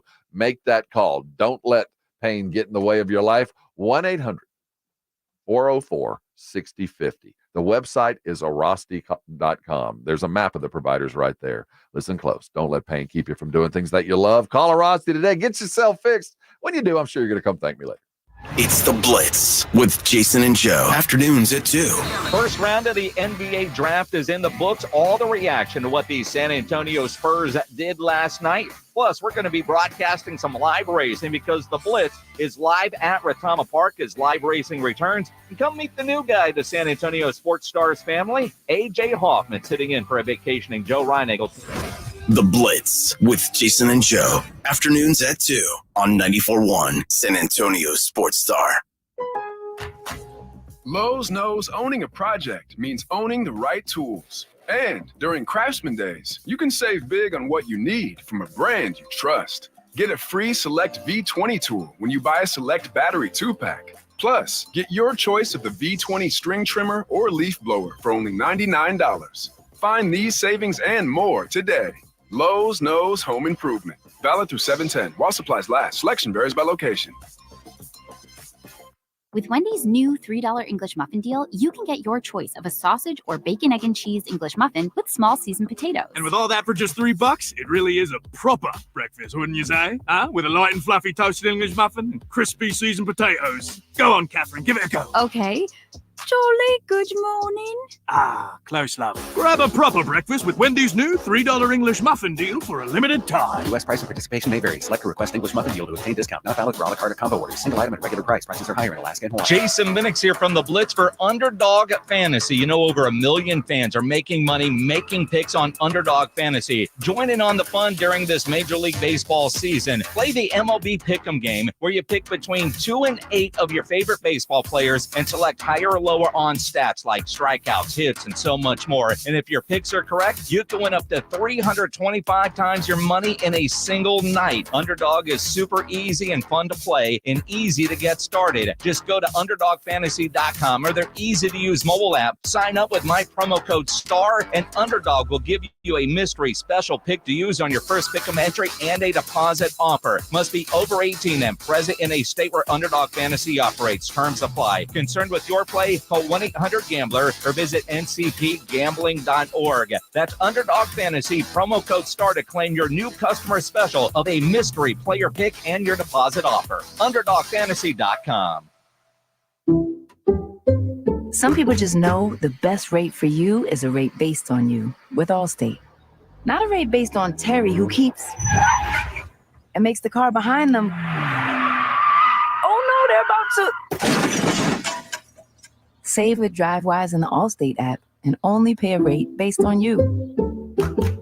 Not available in every state, subject to terms and conditions. Rating factors and savings vary, and in some states your rate could increase with high-risk driving. Allstate Fire and Casualty Insurance Company and affiliates, Northbrook, Illinois. I'm a pretty great multitasker. I can wash dishes and do laundry. I can roller skate while walking my dog. I can even order lunch while doing my homework. But I can't use my phone while driving.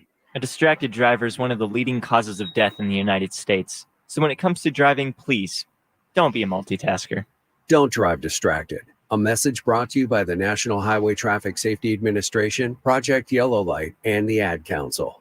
Save money by shopping local for your fireworks at Mr. W Fireworks. At Mr. W Fireworks, we have been doing this for a long time, since 1963. We never charge any hidden fees, and we pass our savings down to the customer. Don't overpay for your fireworks ever again. We are proud to guarantee the lowest prices on fireworks around, and the biggest selection too. We have locations across areas. Visit MrWFireworks.com to find us. Shop local and save 50 to 80% more at Mr. W Fireworks. Ready for the ultimate outdoor adventure? 94.1 San Antonio Sports Star has your chance to win a getaway to Telluride, Colorado. Your prize package includes airfare and luxurious hotel accommodations for two, plus thrilling expeditions like fly fishing, kayaking, ATV rides, and more. And it could be all yours. Enter once per day at sasportstar.com. You must be 18 or older to play. This is an Alpha Media company-wide contest. One winner will be chosen. Complete rules at sasportstar.com. Don't miss out on the adventure of a lifetime. Enter now at sasportstar.com. This is Jason Minix, and you're listening to the home of the Texas Rangers, 94.1 San Antonio Sports Star.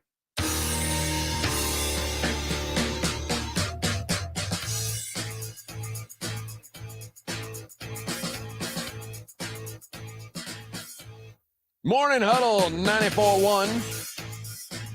Rob's best friend, Schlossy.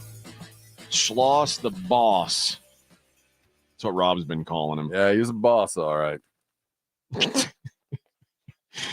All the drama, Schloss had to answer to it. And you know what? Let's start with this. His message to guys like Rob, to the Aggies out there. He gets it, right? He's making Rob feel better. Probably most importantly, I want to thank Texas A&M. This wasn't obviously a move from one school to another school. This is a great rivalry, and couldn't be more thankful and humbled by the support that we got there from some awesome players, staff, and administration. General Mark Welsh has become a very dear friend, one of the greatest leaders I've ever been around. I had 2 athletic directors that were incredibly supportive, and I have nothing but positive memories and will always comment positively about Texas A&M. I am very confident, even though it was only 3 years, that we left that program in better shape that we found it. General Welsh, by the way, is the president of Texas A&M, a retired Air Force general who notably has never publicly lied to our knowledge. Now, he might have, but to my knowledge, that man that you called a remarkable leader and mentor has never sat in front of the very people that paid his salary, that cheered for him to have the most success that he could have ever had, would have given every bit of their Aggie red ass to get there. I don't recall General Mark Welsh sitting in front of them and lying to their faces. But carry on. Here is him about misleading the Aggies. What you like to call lying, he likes to call misleading. Alternate truth. Well, I didn't intentionally mislead them. And that's a very fair question for you to ask, because that is what I said. In that moment, that's exactly how I felt. At 50 years old, you got to understand, and Chris would probably back me up on this, I love TCU. My children grew up there, Fort Worth. I was there 18 years, and it had to be a very unique situation for me to leave that at 50 years old. I love Coach Garrido, but I hope I get to coach here for a long time, but I don't really have any plans on coaching to 75, 78 years old. So I made that choice because it aligned both personally and professionally with what I had going on at the time. And I loved it. And I dove in with every single ounce of me to help A&M have the very best baseball program it can possibly have. And that investment lasted through the last pitch of the national championship game. It never wavered, not 1 second. I don't care what anybody says. As Chris likes to say, we have jobs and try to run a business on other people's passion.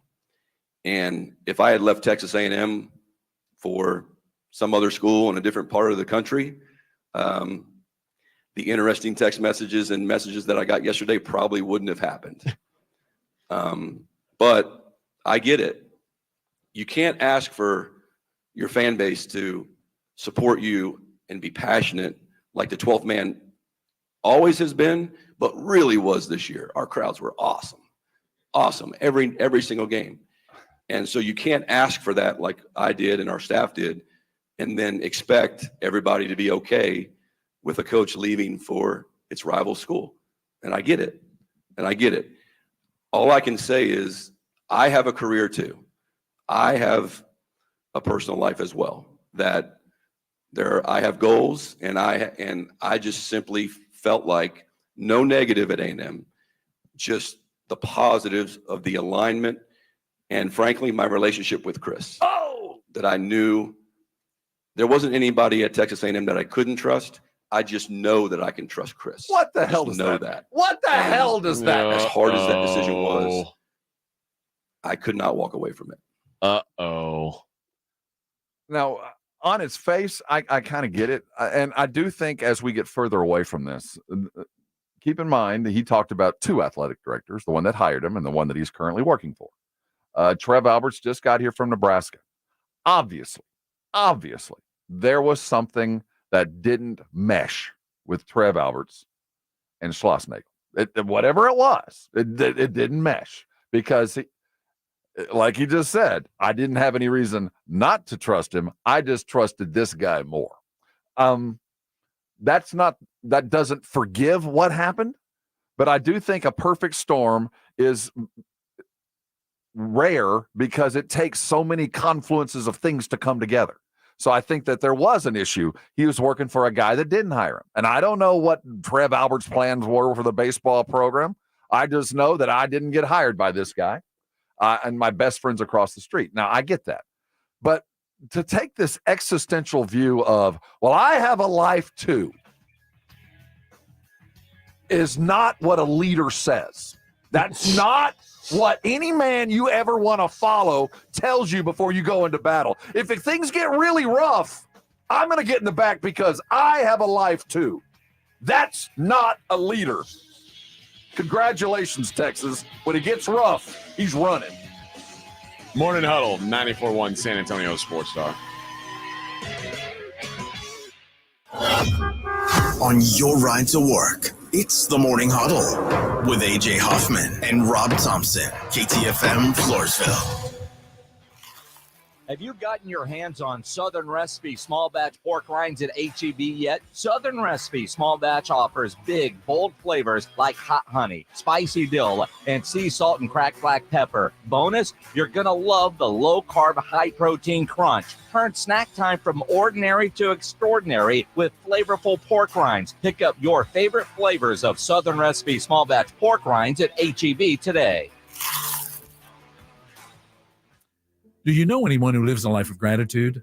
Do you know anyone whose life is marked with ingratitude? And which of these do you want to be around? Better yet, which of these do you want to be? Where gratitude enriches and enlarges our personal world, ingratitude poisons it. And the poison is called entitlement. Entitlement says the world owes me, therefore I deserve it, therefore why be thankful or grateful for something I'm owed.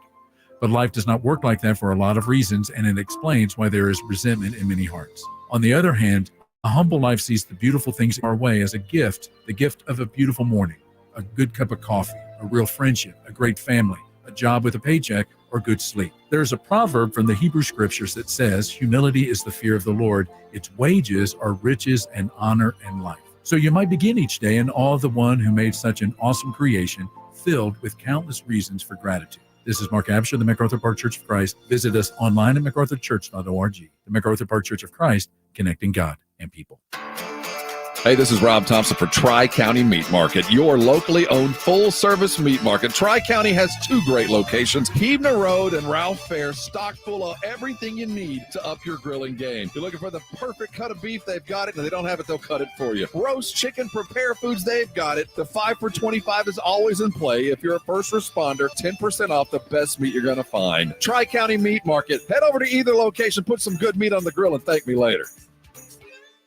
San Antonio's favorite shoe store, WSS, is inviting all Dallas Cowboys fans this Saturday to meet Dallas Cowboys star Eric Kendricks. That's right, Eric Kendricks will be at the WSS on Walsham Road, just off I-35 in Windcrest, plus raffles, prizes, games, music, and much more. Don't miss this exciting event. The meet and greet with Eric Kendricks starts at 10 a.m. this Saturday at the WSS shoe store on Walsham Road, off I-35 in Windcrest. WSS, your neighborhood, your style. You know, living here in San Antonio and South Texas, a water softener is almost a requirement. The water is hard. You know this.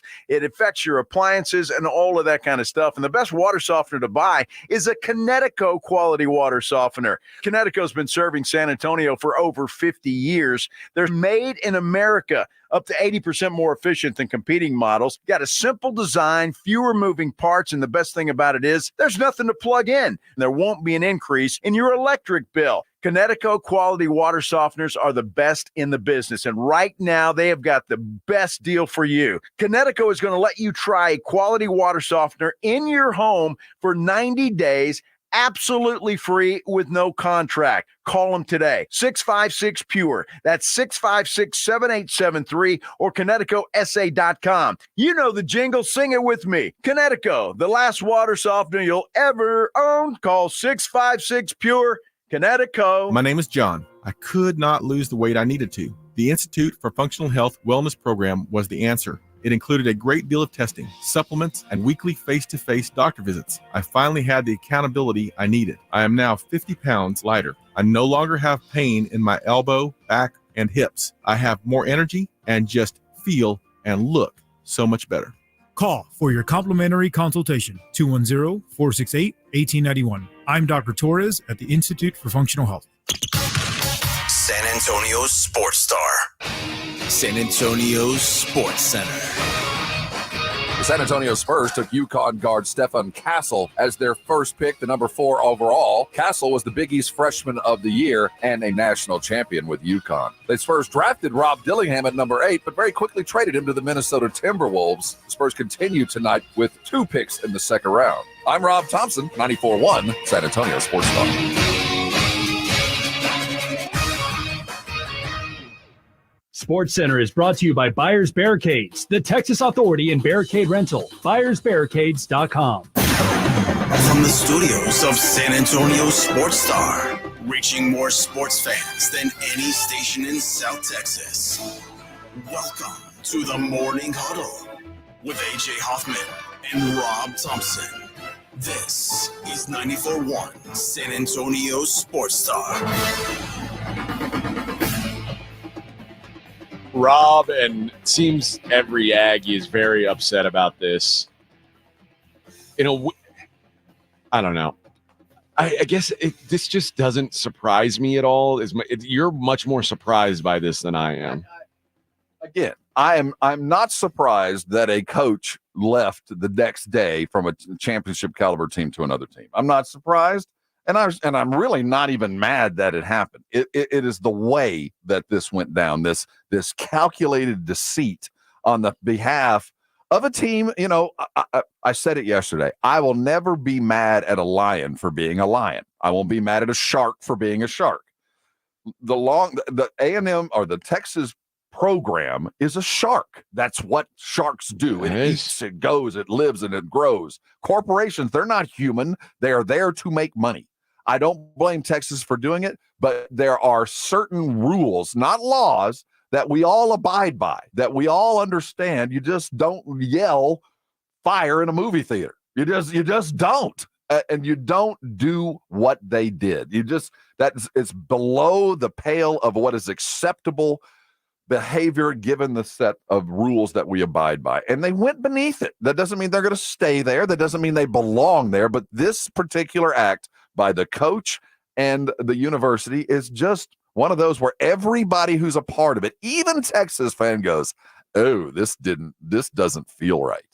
But now, at one point, A&M was the shark, and they ate up Schloss from TCU. Truth. And I'm sure TCU fan was up in Fort Worth, just like you are, saying, I can't believe this guy. All that we've done for him. 19 years and the first team that flashes just a little bit of cash, you up and leave. No, I get it. I'm not mad at Texas for doing it. But they did not go and have Schloss tell his team, I ain't going nowhere. He didn't pull a Tuberville and say, you got to pull me out in a pine box. He didn't do that. He left after the season was done, and there was no, did you take players? Did you already have a contract? No, he left the right way in a bad circumstance, and he did everything wrong here. This is why I tell you, and we argued about this yesterday, not every, D1 move is a lateral move, because can you picture a world where I'm not going to buy that it's a better program at Texas. They've got more trophies that were won by some other dude in another decade. But yeah, I could go to Army and say, Army is the preeminent football program in the country because they have 17 national champions. They haven't won one since 1940, but they got a bunch of trophies on the wall. Answer a simple question. Can you picture a world where A&M poached the Texas coach coming off of a national championship I can tell you they run? would never freaking do it. I can tell you that they would look at that and say, you know what? That is just wrong. I don't believe that. I can tell you they would not poach a coach and have a contract in place and have him lie to his people and then go, everything's copacetic, come on home. I'm telling you, it would not happen. It has never happened before, and it won't happen at A&M. I can tell you it won't. When you say you don't blame a shark for being a shark, right? A shark doesn't see a pregnant woman swimming in the water and go, yes, I'm not going to do that. They wait. You do it in an appropriate. If they'd have hired Schloss today, all out of this would not have been a problem. It was how he handled it on that night of, because it came to light in a way that they could not control, or they controlled it to the point where they had to do something and he had to lie. Now, here's what he did do. And I got to respect it.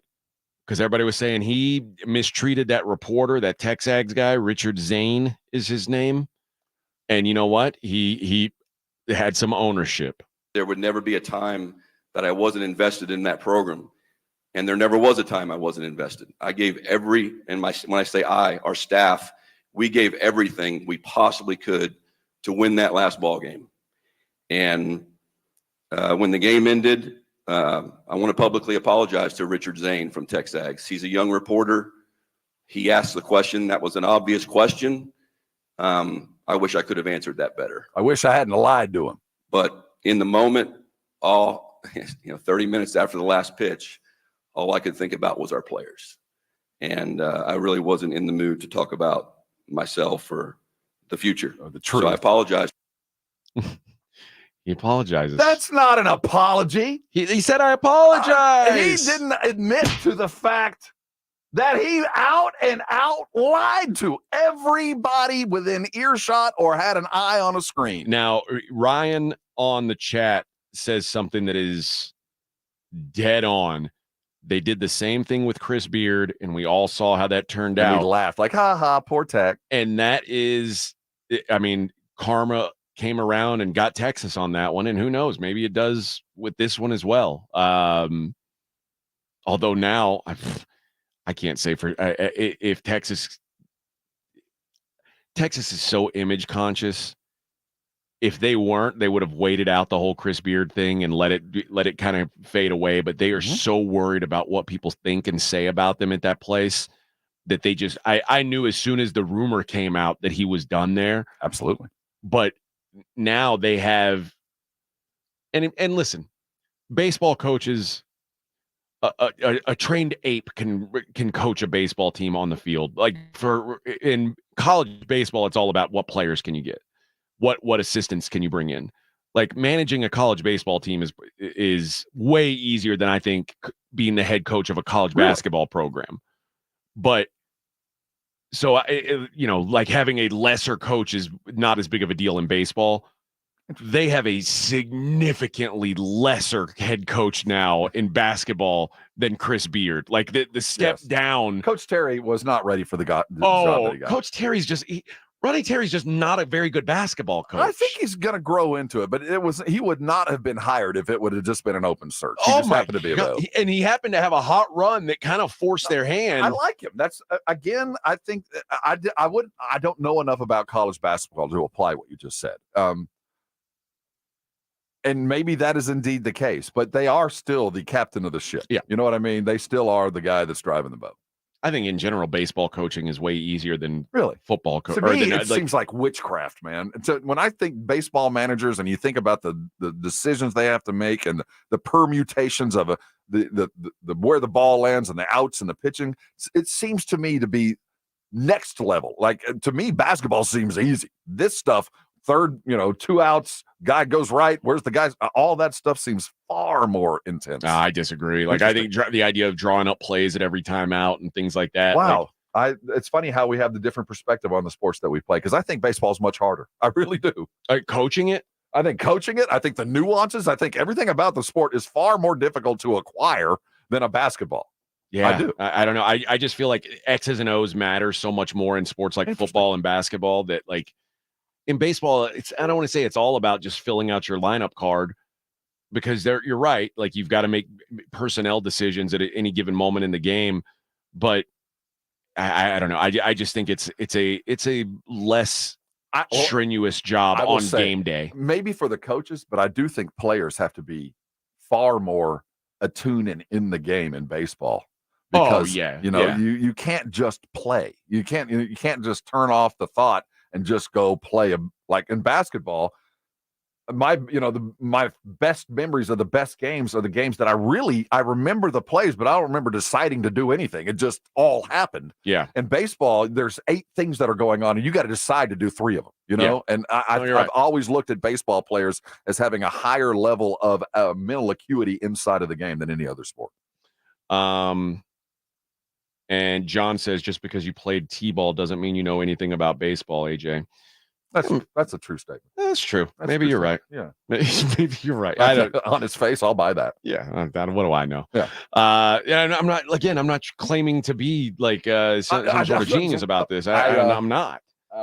And I think T-ball is difficult as well. Yes. A very hard time with T-ball. in my younger days. Learn to run the right way. That's right. Yeah, I had a big problem with that. As a I was lefty, like, I ran toward third base. always run to third base. That's where I'm supposed to be. Well, that's where you want to be long term Right, I'm just anyway, gonna cut right? the difference. I'm just going to be over there if you need me. Yeah. And Pledger says moral high ground in college athletics is laughable. And it kind that's of is. absolutely true. It really We're is. all in the bucket. But again, think about it. We are all muddy. We all know we're dirty. We've been dirty for 50 years. And even us dirty, stinking, rotten pigs look at this and go, God, that dude, you did what? We're Yep. talking about people that have paid off coaches and hired their mothers to do all kinds of stuff and deliberately sabotaged teams and killed mascots. And we see this and go, oh, God, this is icky. I mean, yeah, you did what? Sports fans are very bitter. And, you know, I don't know if you like admitting this, Rob, but Aggie fan, when it comes, like, again, if he had left the same way and taken the job at Stanford, I don't think anybody would have cared. But this pokes at, this is almost like your big brother banging your wife. It's all of that. And it's yes.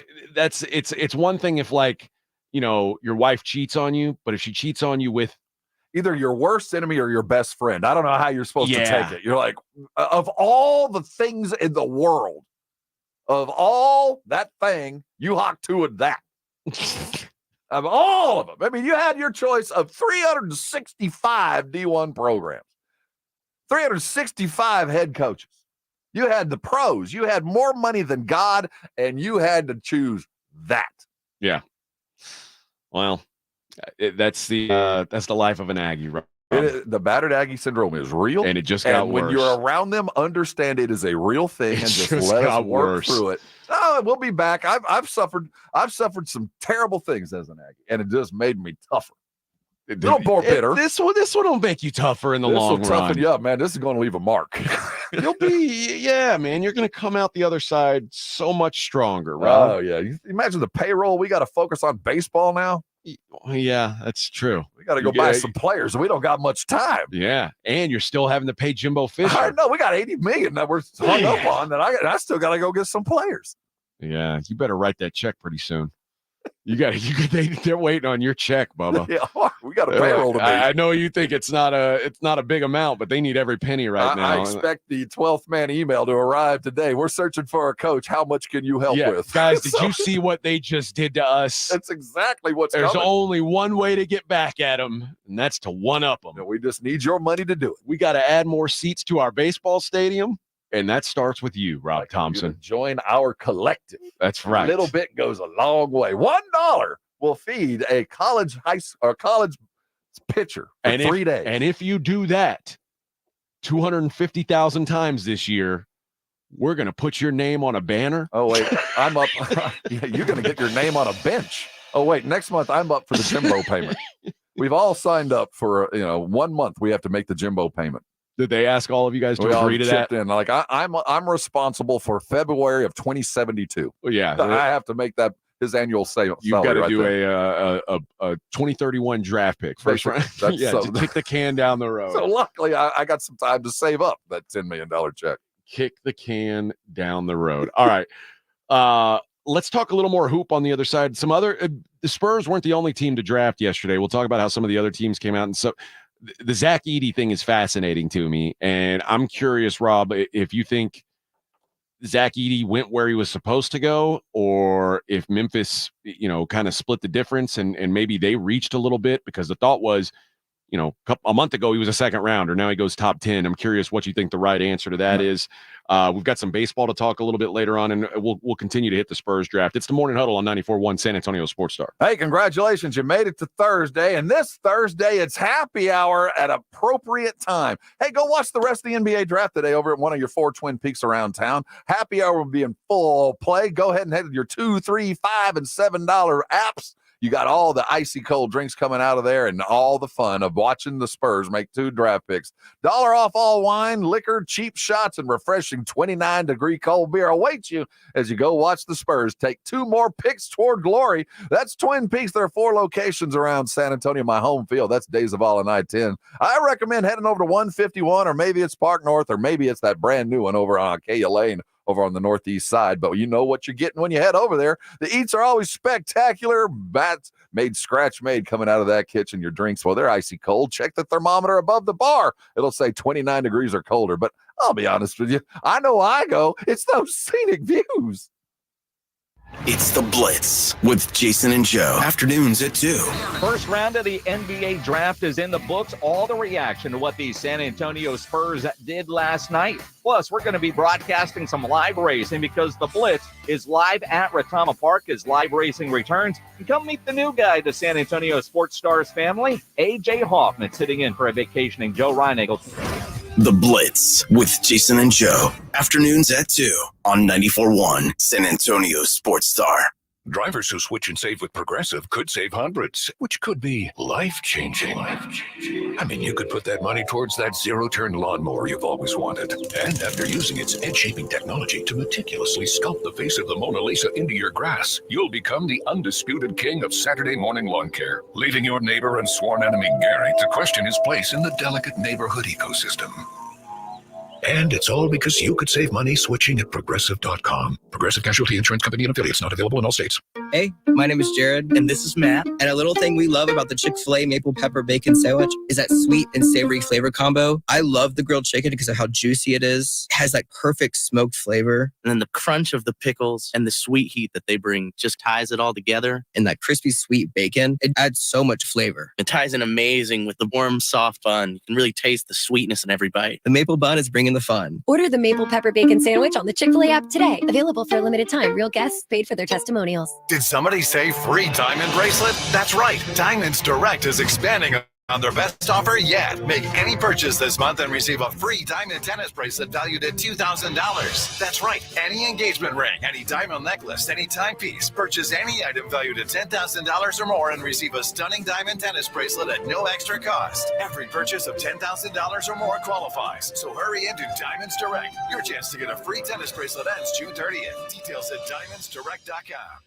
Hi, my name is Jason Thompson. I'm an attorney here in San Antonio representing people and families who've been injured in traffic collisions since 1994. The reason it's important to call me as soon as possible is the number of tricks and mistakes you can make, even up to talking to insurance companies, which I'm going to tell you not to do. And also some of the billing practices at our local hospitals. And over the last year, I've seen more and more of this, where hospitals are asking patients to assign benefits they do not have to assign, all in an effort to get more money to the hospital than they would receive if all you used was your health insurance. When you call, I will give you your options. We'll talk about your case. And all of that is free of charge. If you or a family member has been injured in a traffic accident, whether car, commercial truck, motorcycle, I want you to call me as soon as possible after the collision. My number, 210-900-0400. That's 210-900-0400. Or go to my website at alawyerforus.com.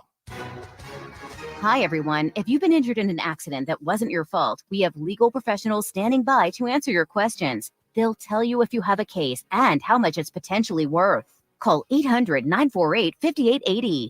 So if you've been injured in an accident and think you deserve compensation, call now. Find out if you have a case and how much it's potentially worth. Call 800-948-5880 to speak with a live person now. Advertisement sponsored by Legal Help Center. May not be available in all states. A smooth, close Barbasol shave in the morning lifts your confidence. That rich, creamy lather will catapult you to greatness. Nothing can stop you today. Well, except that traffic jam. Barbasol. It's a can of can-do. Look at your cup holder. It's empty. And you're feeling thirsty. Head to a nearby convenience store and fill it with a Pepsi Zero Sugar, Mountain Dew, or Starry. Grab a delicious, refreshing Pepsi for the road. It's the Morning Huddle with AJ Hoffman and Rob Thompson.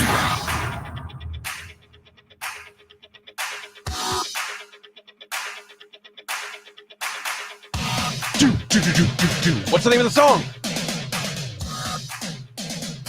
Random bump number 7. It doesn't say any, it just says Morning Huddle bed. You got one job, dude. You got we one job. Don't we Vic. get to name it then? Yeah, Can't man. we name it if there's not one? I didn't put it in there. Well, who So, did? Probably Pledge. Do your job, bro. All right, Go, got it. go I'll find it. Name the song. or name it and just give it to us. That's right. That is right. AJ's theme. It's your walk-up music. Oh, I wish. If only I were that great. What would your walk-up music be? Oh, that's a good question. I don't know. It's funny. Like I walked out to a different song for every time I fought. Oh, I've never had the opportunity to actually choose one. You have. So what did you choose? So a couple times I had buddies who made music, and I used some of their songs. So like a song written for and about you? Yeah. Well, not about me, but El Chingon. No, but at the end, my last fight was on TV, and there was like a dispute of what songs, kind of like we were having on the radio here, like what can be played on the without, you don't want to pay somebody for a free song. Yeah. So they gave us these options. It was like you could either choose a genre, or you could and one of the genres was yacht rock music that was native to your culture. And so I said I'm coming out to African drum beats. I said, so my last fight I came out to African drum beats, just because I thought it was so absurd that they were like, we're fighting on television and they didn't want to pay. So like AJ Hoffman, we're going to play some music from your culture. We're thinking chicken dance or maybe some kind of I'm a polka, white person, right? Some kind of It's like Lawrence Welk. I'm a basic bitch, and I was like, no, I'm spicing it up on you guys. Amadeus. Yeah. Some Mozart, maybe. Amadeus. We're going to come out. Maybe if of your culture, you're going to come out to a barbershop quartet. Yeah. See, we're going to really bring the flavor. That might have worked. No, but that's actually a good one. That's that would have been, that song would have been nice. That's not a bad one. Yeah. I don't know what mine would be. El Chingon. El Chingon. Stupid. Whenever you get back in the ring, maybe we got your nickname. Maybe so.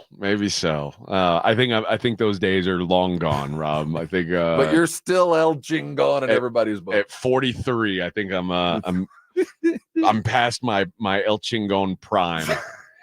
I think once you got it, you never quite lose it, like the Kavorka. The draft wasn't the only news in the NBA world yesterday. OG Anunoby. Ooh, boy. He's buying drinks today. Gets the biggest contract in New York Knicks history. And I have a hard time with that because maybe I'm wrong. He's a role player, right? He's like he's not a role player, but he is not. He's not a role player. He's Andre Iguodala, isn't he? He's not even Iguodala. He's kind of a poor man's Drew Holiday. You want him, you need him, you can't win without him, but you probably shouldn't pay him $200 million. You know what I mean? I don't know where all this comes together. We talked earlier. Think about what the Knicks did yesterday. In one day, the Knicks traded 5 number 1 draft picks and signed a player to a $200 million deal, and he's the 4th best player on their team. And now I will say this. I saw the stat when he was on, and the problem has been keeping him on the floor. When he was on the floor for them, they're 27 and 6. Yes, I mean, he's clearly a difference maker. I don't know how he's doing it, but he matters. But does he matter? $50 million. Now you're going to have to pay Brunson. Mikel's already got his money. Yeah. You got guys that are going to have to get paid. It was a lot of money, but I'll tell you what, if you're going to play and you're going to compete against the Celtics, you got to have an Anunoby. They did the right thing. They are building this team in Thibodeau's image. But when we talk about spending money and buying the Porsche, the Knicks went on a spree yesterday. When you think of the value of 5 number 1s, what that would cost in the modern world, they spent about $500 million in capital in cash yesterday. The Knicks have a lot of pretty good players, and I don't know that they have one like super great. I mean, Jalen Brunson maybe he proves to be that. He's right there. But I'll tell you, I agree with you. There's a lot of really good there. A lot of really good. And there's yet, at least in my day, I've never seen a lot of really good beat a little bit of great. I've never seen the Detroit Pistons. That's a lot. Well, they didn't have to beat a little bit of great. I mean, they beat that Lakers team. That was a battered Lakers team. If you were going to prove something to me with that Detroit team, a lot like Boston next year, they were going to have to beat the Spurs, and they couldn't. And if Boston can win again, then I'll be with you. You're right. There wasn't a superstar on that team. I mean, like Ben Wallace ends up being a Hall of Famer. Chauncey Billups like and Rip. You know what? Tayshaun You're right. Prince. There are a lot of really good there. A lot of really good players, but there just wasn't like the dude that was like. Okay, so 20 years later. Yeah. Although, you know what, though? I'll say this. Maybe the closest thing is right this now. year. Absolutely. Right now, 20 years later, if they win next year, then we'll go, okay, we will grudgingly give you that Tatum is great. But he's going to have to win it again. Right now, we're going, yeah, you're really good, but you played against guys that were hurt, and it was kind of a weird world that you went into, and obviously the Mavericks weren't up to the task. So, yeah, you get the title, but you didn't really earn it. It was kind of easy to take. But that's why it feels like almost every team has a guy that you look at and go, yeah, they won because they had that guy. Yeah. And honestly, you can go back to I don't know. Like I said, you go back to that Cleveland or that the Detroit team, and that's the last time that there was like maybe they didn't have that guy. Everybody else, you could point directly at the and if you go before that Pistons team, now you're going back to like, you're going back to the early 80s. Yeah, you're before Magic and Bird. It's always been like it was Magic, it was Bird, it was Isaiah, it was Jordan, it was Duncan. What was the Sonics won it in like 79, and their best player was Sigma, Dennis Johnson, and Gus Williams. That might be it. You're like, okay. But I will say that Detroit team did have 4 Hall of Famers. It's not like they were, bereft of talent. They just weren't A-level. They were. Was Rip a Hall of Famer? I think Rip's Hall of Famer. He should be. God, the Hall of Fame should be. Everybody gets in the Hall of Fame. It's not. Yeah. Is Rasheed Wallace a Hall of Famer? He should be. I would put him in. I know Ben Wallace is actually in. Sheed with North Carolina roots. He did it well in Portland. He did it in Detroit. Yeah, he's a Hall of Famer. If he didn't get in, it's a crime. Oh, no. And Billups, I think he's Hall of Famer. Rip, great in college, great in the pros, got a ring. He's Hall of Fame too. Let's see. If Hamilton, no. Should be.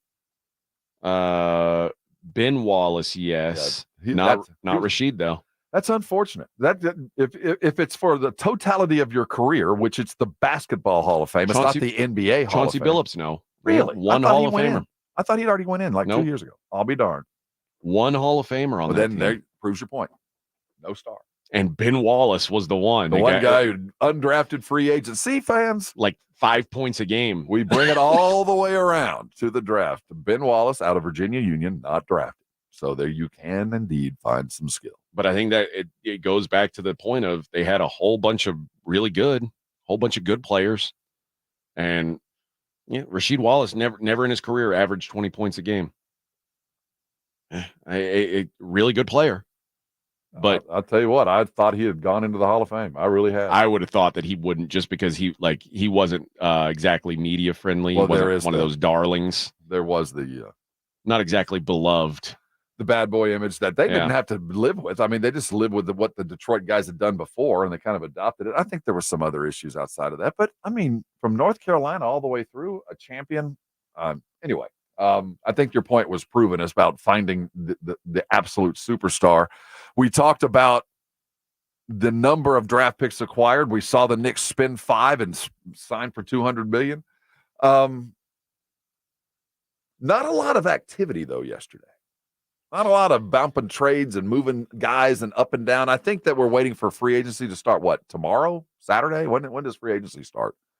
Like all these contracts that we've been hearing to become official. I think it's Friday. Is it tomorrow? Yeah. Now, remember yesterday we were talking about the big rumor was yesterday the Rockets were looking to make a huge splash. And so let's look at that. So that was with Durant. So I think Durant and Booker are both in play. Obviously, Paul George is in play. Oh, it's Sunday. So coming up on Sunday. Not Friday. So Paul George is in play. Rumors are that Golden State will pay him the max or is willing to make a deal. I can't imagine that Ballmer doesn't do everything he can to get George at least re-signed so he can get something back for him. I thought the Warriors were in the mode finally where they're like, we're done being in this luxury tax zone. The rumor all day yesterday was max offer to Paul George when he opts out. That's crazy. Because I guess it's not crazy, but it's crazy given what all the things they've been saying about the luxury tax and how they were living in that tax for so long that they got to get out of it. And now, like, getting into that luxury tax, it's more onerous than ever, which is why people are looking at the Suns as a team that they can probably poach somebody from. So I don't know. That would surprise me if that's what the Warriors are doing. I heard yesterday the Rockets particularly are searching for a star, and while they've acquired the picks, they've got everything in place, and evidently Udoka is just looking for that guy to put him over the top. Yeah, I think that's going to create some movement. Despite Matt Ishbia's reply on Twitter about the rumors about Durant, saying we love Durant, we have a title in our future, it starts today kind of stuff. He's in play. Yeah. Durant's in play. I think Booker's in play. And I do think there's one or two out there that we're not really expecting to get moved that are going to get moved. I think that the activity that we didn't see yesterday, and we saw a little bit, Spurs played a role in that. And that's kind of rare. It really wasn't earth-shaking. I think we're going to see a bump or two over the next couple of days that's really going to be surprising. Gilberto points out that Chauncey Billups elected to the next Hall of Fame class. He's not currently in the Hall of Fame because they haven't inducted the class yet. He's going in. He will be a Hall of Famer. Not Rip, though. Not Rip. Maybe you have to have not worn a face mask your entire career to get in. I hope that's not true. Well, because that Dembona, he's a face mask guy. Dembona is, in fact, a face mask guy, and he's terrifying while doing it. I like the face mask. It is a scary look. I always think it looks tough. I think it gives you some powers. Well, I'm always afraid that if you've got that on, you'll put your head someplace. I mean, you'll use it as a weapon. Stick your face in there. Yeah, man. That's right. You never play basketball with a guy with elbow pads or a face mask. Just walk off the court. Nope. I'm with you. And I didn't like. I said I would never fight a Russian or a guy with hair on his traps. That's my rules. If somebody's got like hair that goes from their shoulders all the way up to their necks, like it connects to their beard, that dude's too hard for me to want to fight. I'm not messing with that. Travis Frederick, former Dallas Cowboy, that dude was a Yeti. You never knew where the hair stopped. It just was. He wasn't just hairball. He just shaved an opening for his face. It's unbelievable. That's the hairiest dude I've ever met. And if you're a Russian, I just don't. Okay, you're better at fighting than me. A Russian and a Brazilian meet in a back alley. Russian taking him to town. Yes. Oh, okay. Yeah, man. Those Russians, dude. You grow up in that. Listen, I'm the blonde-haired, blue-eyed part of Russia, like the snow and all that stuff. I'm sure that's tough. I'm sure those dudes are tough too. You get into those the stands, those like the Muslim Russians, Dagestan, desert Russians. To hell with that. What kind of Russian is he? I'd rather fight my own mom than fight like a desert Russian. He's a desert Russian. He's a particularly mean kind of Russian. Yeah, I am out on that. We got one this weekend. Is he from the stands? No. Versus Khan or whatever his name is? Prohaska. He's Czechoslovakian. Oh, okay. Kind of a lighter version of the stands. Yeah. But he's fighting a Brazilian, so Czech versus Brazilian. But that's two hard dudes too. But yeah, no Russians on this one. But I'll pass. Trust me, I'm out on that. All right. I want to talk about Zach Edey and what you thought about where he went. Ends up going top 10. Like I think you're more of a believer in Zach Edey than I am. I think he brings a skill set. And the thing about Edey, there's always a smoke screen. There's always a guy that is being either blown up or blown down. You know what I mean? That they're either the rumors are being thrown so he'll fall, or the rumors are being thrown so he'll raise. There's always one guy. I didn't know who it was. I thought it was Resache. It wasn't. It was Edie.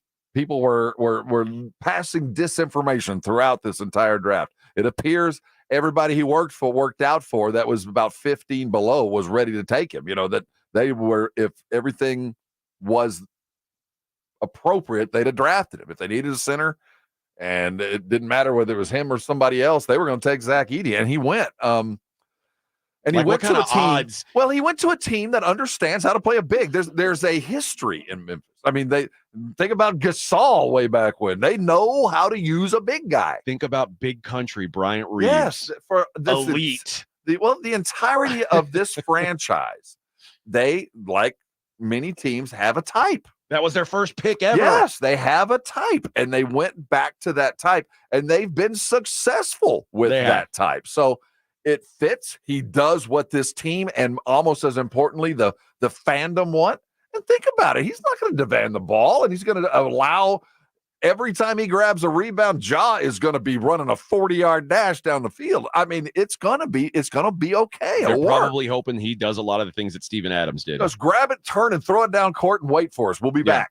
I mean, it's not going to be that hard to be a good, successful Zach Edey. And I'll tell you, when we look at what it takes to be Rookie of the Year, and if you're not paying attention and you're just watching stats, Edey's going to have good numbers because he's going to play every game. He's not going to foul out. He's not going to take dumb shots. He's going to grab 8 rebounds a game, and he probably score 10 points right out the gate playing 20 minutes a game. And he'll probably be on a pretty decent team. And Jaren Jackson to kind of take the load off. Think about what they're going to be able to do defensively, too. That's a huge basketball team. And you're going to have that kind of size across the front line to play against the Wembys and the Minnesotas and all the giant teams of the modern era. Yeah, I think of the guys with the best chance to be guys who have a direct path to minutes in year one, or guys who are going. And Zach Edey is going to be. Heck, man, just go shoot the ball. You don't got to do anything. You just talk about a stand guy and shoot. He's going to get minutes. Yes, he is going to get. He might have you know what? He might be one of my favorites to be Rookie of the Year because he is going to be on the floor a lot, and he's got willing passer and all the guys that LeBron would love to see him average 20. Reeves, same way, willing to give it to him. Anthony Davis would love to see him on the weak side to allow him to kick when that double team comes. I think, Dalton Connect's in a great spot, considering he was turning into the guy after every draft pick you flash to see how Dalton Connect took it. We're at 12. How do you take it? Oh, he seems to be okay. 13. Yep. Oh, he's doing okay. Now he's getting a little angry. So despite the rough night, he did land in a place that I think he'll be very productive and not be asked to do anything more than what he is fully capable of doing at the moment. Agree 100%. And that was at what, 17? Yeah, that's 17. You walk away happy if you get that at 17. 17th. All right. Let's hit a break. When we come back, talk a little baseball for a quick minute. As guess who's all the way back up to 500, Rob? They did it. They're back. It's Morning Huddle, 94.1 San Antonio Sports Star. Right now, the Institute for Functional Health has helped thousands of people to lose their weight.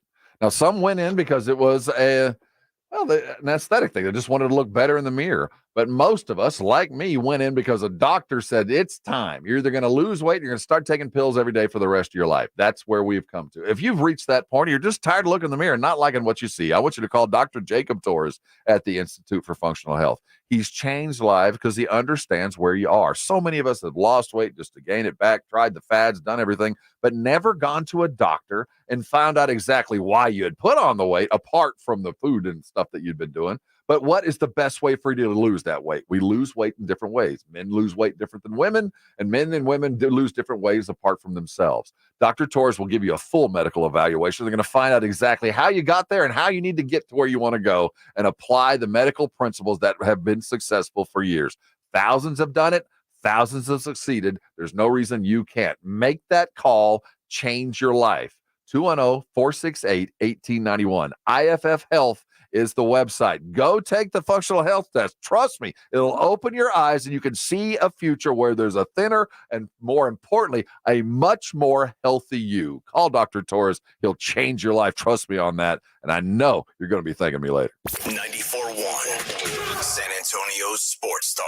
Attention all race fans, the moment you've been waiting for is finally here. Live quarter horse racing kicks off tomorrow at Retama Park. Gates open at 5:30 p.m., so come early and get ready for an unforgettable evening of high-speed action. Retama Park in Selma. We'll see you at the races. George gets justice. If you've been injured, get George, because George gets justice. With over 100 years of combined experience and a relentless dedication to your case, the attorneys at George Salinas Injury Lawyers will fight for what's right. If you've been injured and it's not your fault, get George and get the compensation you deserve. Call George Salinas Injury Lawyers today at 210-225-0909 or visit getgeorge.com. George gets justice. Getgeorge.com. The IRS finally caught up with Louie. I hadn't paid my taxes in 8 years. I owed the IRS a lot of money. Louie was in deep trouble. We're going to take your house, put a lien on your bank account, garnish your pay. They don't care. They're going to take your paycheck. Louie found out about Optima Tax Relief, the leading tax resolution firm. A+ rated by the Better Business Bureau, they've resolved over $1 billion for their clients. Optima Tax, they helped me. They calmed me down. They made me feel comfortable, and I trust them. Louie has a lot to be thankful for. I don't owe the IRS anymore, and I'm able to live a comfortable life, a lot better life. It was because of Optima Tax. For tax help you can trust, call Optima now for a free consultation. Take it from Louie. If you owe the IRS, don't go it alone. Give Optima Tax a call. They can help you. Call 800-970-3199. That's 800-970-3199. 800-970-3199. Optima Tax Relief. Testimonial from an actual client. Some restrictions apply. For complete details, please visit OptimaTaxRelief.com. Some people just know the more you protect, the more you save with Allstate, because they know insurance math. Like if you protect your home and auto, Allstate can save you up to 25%. So it's like losing money if you don't bundle. Save more when you protect more. Bundle home and auto with Allstate today. Bundled savings vary by state and are not available in every state. Saving up to 25% is the countrywide average of the maximum available savings off the home policy. Allstate Vehicle and Property Insurance Company and affiliates, Northbrook, Illinois. It's time for July 4th doorbusters at Lowe's. Now through July 1st, save $900 on a Lowe's exclusive Hisense French door refrigerator. Was $18.99, now just $9.99. And get 3 for $10 on 10-pound bags of Royal Oak charcoal for all your summer barbecues. Shop these deals before they're gone, because Lowe's knows savings. Lowe's knows home improvement. Valid through 7/1. Appliance price includes all discounts while supplies last. Joel, I'm proud to introduce my latest in-summer relaxation relief-cation. I call it the Quarter Moon Grill and Go. It's a stainless steel propane gas grill with this, a full-size urinal. If you're gonna grill and you gotta go, it's the Grill and Go. Folks, at Quarter Moon Plumbing, Heat, and AC, we fix plumbing and AC issues fast and at a fair price. 210-651-5899. Grill and go away, Nigel. Quarter Moon Plumbing, Heat, and AC. License number TACLA 88589E M16004. It's the Morning Huddle with AJ Hoffman and Rob Thompson on 94.1 San Antonio's Sports Star. The Houston Astros are at 500 for the first time this season. Welcome to the party. Welcome to the party, baby.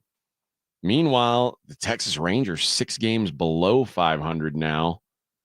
Wheels kind of falling off for them, which is surprising to me, because I would have thought, if anything, the Astros, with what's been going on with their health, it's like it would be understandable if they kind of let things get away from them a little. But it's turning out that no, Astros seem like they are in it. 8-2 over the last 10. Now they're only 4.5 games back, sitting at 40-40.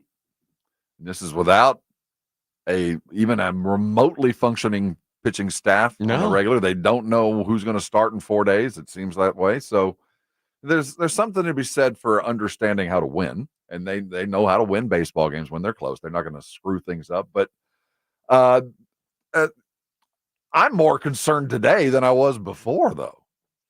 I mean, they're still 4.5 games back. They gained a little ground, but I don't know, given where just they were going to have successful pitching through, and that the young prospects were going to have to show up. And so far, the injury to the kid they just pulled up, Verlander already kind of dealing with Framber.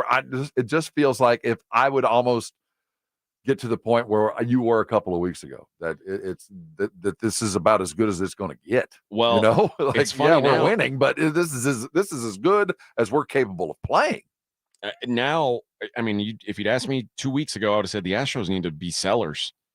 So you're on the other side. This 8-2, despite I'm not on the other side. Yeah, okay. I'm not because bought I've in come yet. to you now because I'm this saying, is it. I don't think they can play any better given the situation that they're in. But they asked Dana Brown his thoughts. He said, like, we're not sellers. Like, we're not going to be sellers. Which, listen, it's not. Listen, nice story. The Astros aren't winning a World Series this year. Mm-hmm. Like they don't have the guns. So I don't know what it would take, but I just don't think they've got enough. If I were the Astros, I would take this as the time to take a reset, not a full-blown rebuild, but just take a step back, take a breath, come back next year with, you're still going to have Yordan, you're still going to have Altuve, Mm-hmm. you still got some pieces there. But seems like, if anything, maybe they're looking to buy now. Where's McCullers on this? I don't. You know what I'm saying? I mean, there's so many variables out there. McCullers is like a Yeti. Like, are we sure he exists? I've been told he might be playing. There's been sightings. There's been sightings. When's the last time he pitched? Again, I feel like this is as good as it's going to get. Now, you might be able to ride this wave for a minute, but you're not going to have Javier. Urquidy's gone. Yeah. Verlander, I thought that there might be a chance. JP Chance done. I don't know, man. Here's what I know. A week ago, the only teams in the AL that were worse than the Astros were the Angels, the A's, and the White Sox. Now, they're better than Toronto. They're better than Detroit. They're better than the Rangers. They're better than the Rays. If this continues for another week, they'll pass up Kansas City. They'll pass up Boston. They'll pass up Minnesota. Now, all of a sudden, you're a top 5 team in the AL. Okay, so you're banking. Arrighetti, your favorite Italian. Arrighetti, hey, you're you banking. don't have a belief in me, huh? Jake Bloss gets healthy again. Arrighetti, a pitcher twice a week. Hunter now. Brown, what's your comfortability with Hunter Brown? He's been better. Like Hunter Brown, I had high hopes for him coming into the season, Right.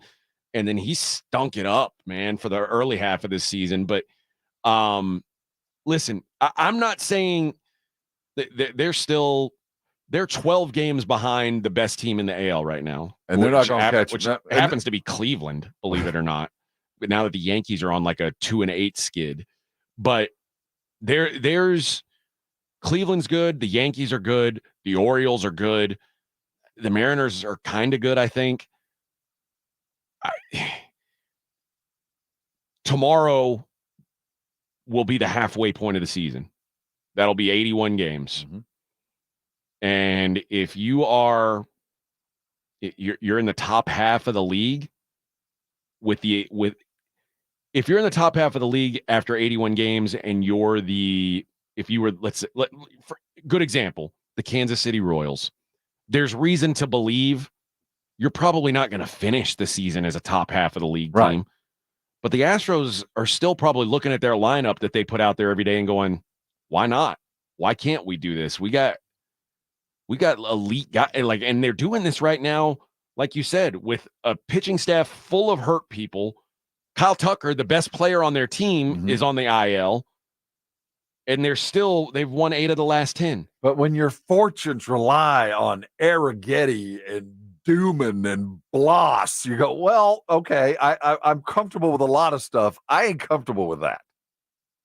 I'm not either, but you know what? They're right now it's working. Young pitchers look good in June. They look okay in July. By about August, the film is out. Either their arm is solid, they're going to continue rising, or it gets ugly. That's just rookie pitcher lore. We'll see what happens at the All-Star break.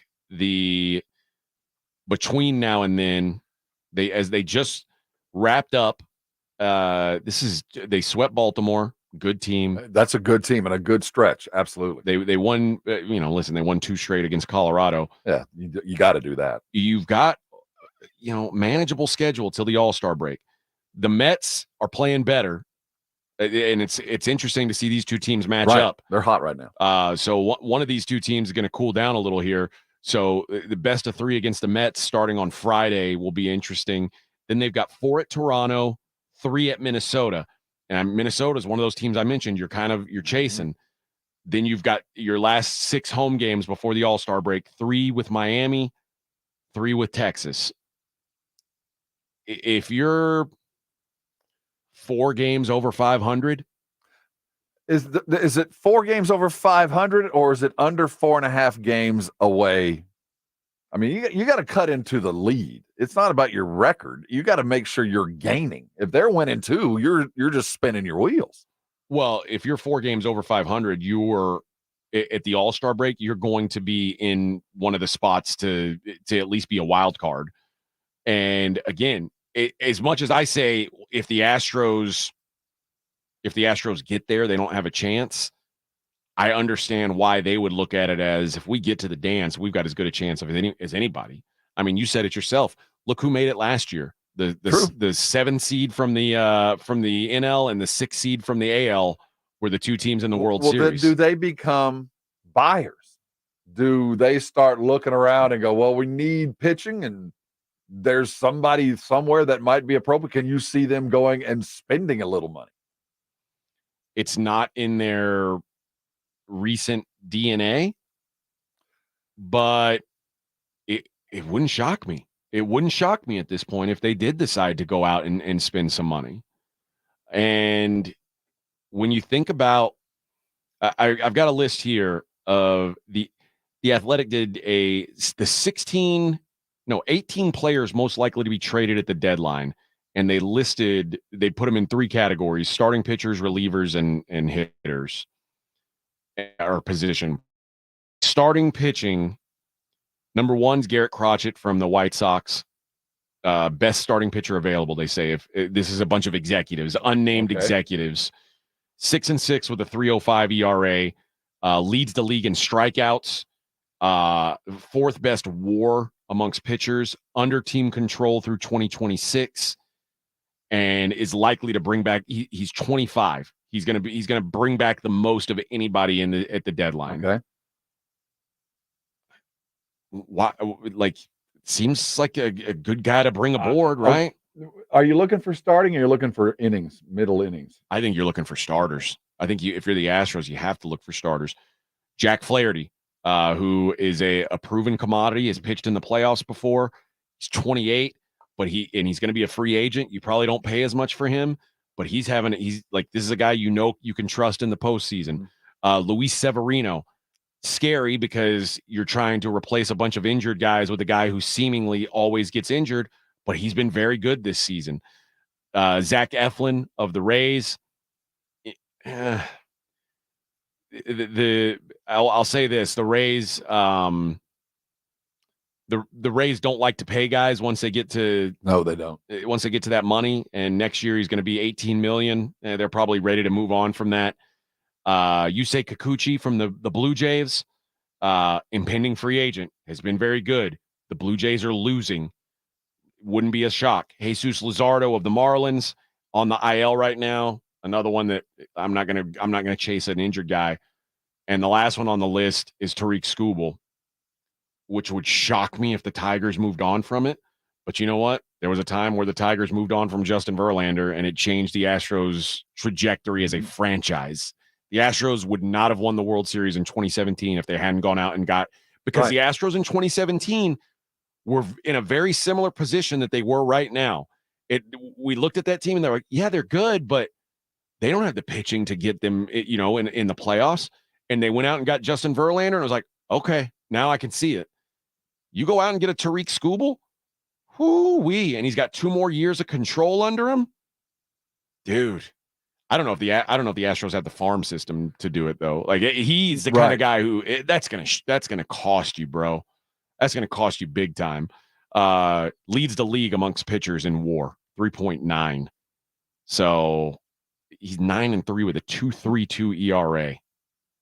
Oof. I want him. If I'm the Astros, I want him, but boy, you're going to have to pay. Comfortable with Hader? I think you have to be. Would you go get him some help?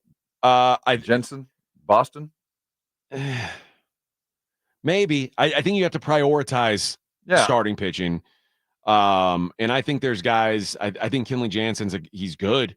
I think he's available. And he's an impending free agent. That's what I would be looking for as a reliever, because I don't think the Astros want to get a reliever and then have to pay him, because they're committed to Hader.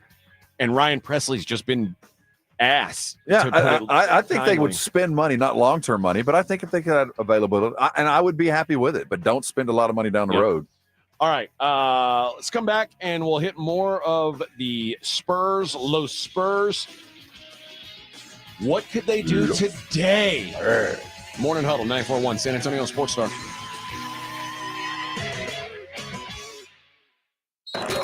You're listening to the Morning Huddle with AJ Hoffman and Rob Thompson. KTFM Floresville. GiveMeTheVin.com is America's best car buyer, paying top dollar for your car, truck, sports car, exotic. What are you waiting for? We want to buy your car right now. Find out why thousands of satisfied customers across the United States put more money in their pocket by going to GiveMeTheVin.com. I told my buyers, let's get them bought. Right now is the time to go. Sell us your car. GiveMeTheVin.com. So easy you can do it in your underwear. Dave Ramsey here. The only water softener I recommend is a quality water softener from Connecticut. It really is the last water softener you'll ever own. ConnecticutSA.com. And tell them Dave Ramsey sent you. Hi, my name is Jason Thompson. I'm an attorney here in San Antonio representing people and families who've been injured in traffic collisions since 1994. The reason it's important to call me as soon as possible is the number of tricks and mistakes you can make, even up to talking to insurance companies, which I'm going to tell you not to do, and also some of the billing practices. And over the last year, I've seen more and more of this, where hospitals are asking patients to assign benefits they do not have to assign, all in an effort to get more money to the hospital than they would receive if all you used was your health insurance. When you call, I will give you your options. We'll talk about your case. And all of that is free of charge. If you or a family member has been injured in a traffic accident, whether car, commercial truck, motorcycle, I want you to call me as soon as possible after the collision. My number, 210-900-0400. That's 210-900-0400. Or go to my website at alawyer4us.com. Guys, did you know your testosterone affects everything in your system, including how you feel and perform every day? Right now, Revive Men's Health San Antonio will check your testosterone for free. Knowing your T levels is the first step in understanding if you have low T. Your testosterone level impacts your energy, libido, sleep, weight, hair loss, mood, and even ED. Maintaining an appropriate T level can change your whole life. Most men start to see changes in their hormone levels in their 30s. Experience and results matter. So what are you waiting for? Get your T levels checked today by local, experienced, and trusted men's health experts. They've helped thousands of men since 2011. They're so confident they can help you, they even guarantee it. Call Revive today and schedule your free testosterone test, free exam, and free consultation. Call Revive Men's Health at 210-615-7777. That's 210-615-7777. Or visit ReviveMen'sHealth.com. Jason Minix here from the Blitz for Underdog Fantasy. You know, over 1 million fans are making money making picks on Underdog Fantasy. Join in on the fun during this Major League Baseball season. Play the MLB Pick'em game, where you pick between 2 and 8 of your favorite baseball players and select higher or lower on stats like strikeouts, hits, and so much more. And if your picks are correct, you can win up to 325 times your money in a single night. Underdog is super easy and fun to play and easy to get started. Just go to UnderdogFantasy.com or their easy-to-use mobile app. Sign up with my promo code STAR, and Underdog will give you a mystery special pick to use on your first pick'em entry and a deposit offer. Must be over 18 and present in a state where Underdog Fantasy operates. Terms apply. Concerned with your play? Call 1-800-GAMBLER or visit ncpgambling.org. That's Underdog Fantasy. Promo code STAR to claim your new customer special of a mystery player pick and your deposit offer. UnderdogFantasy.com. Ready for the ultimate outdoor adventure? 94.1 San Antonio Sports Star has your chance to win a getaway to Telluride, Colorado. Your prize package includes airfare and luxurious hotel accommodations for two, plus thrilling expeditions like fly fishing, kayaking, ATV rides, and more. And it could be all yours. Enter once per day at sasportstar.com. You must be 18 or older to play. This is an Alpha Media company-wide contest. One winner will be chosen. Complete rules at sasportstar.com. Don't miss out on the adventure of a lifetime. Enter now at sasportstar.com. 94.1 FM. San Antonio Sports Star. San Antonio Sports Center. The San Antonio Spurs took UConn guard Stefon Castle as their first pick, the number 4 overall. Castle was the Big East Freshman of the Year and a national champion with UConn. The Spurs drafted Rob Dillingham at number 8, but very quickly traded him to the Minnesota Timberwolves. The Spurs continue tonight with 2 picks in the second round. I'm Rob Thompson, 94.1 San Antonio Sports Star.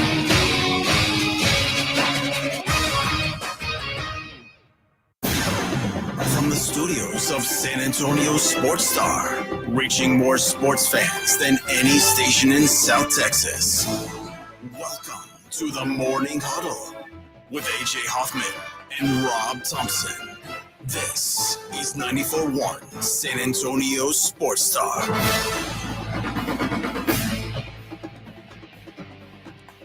Nine o'clock on a Thursday. You can smell the Friday from here, can't you, Rob? We are 24 hours from glory.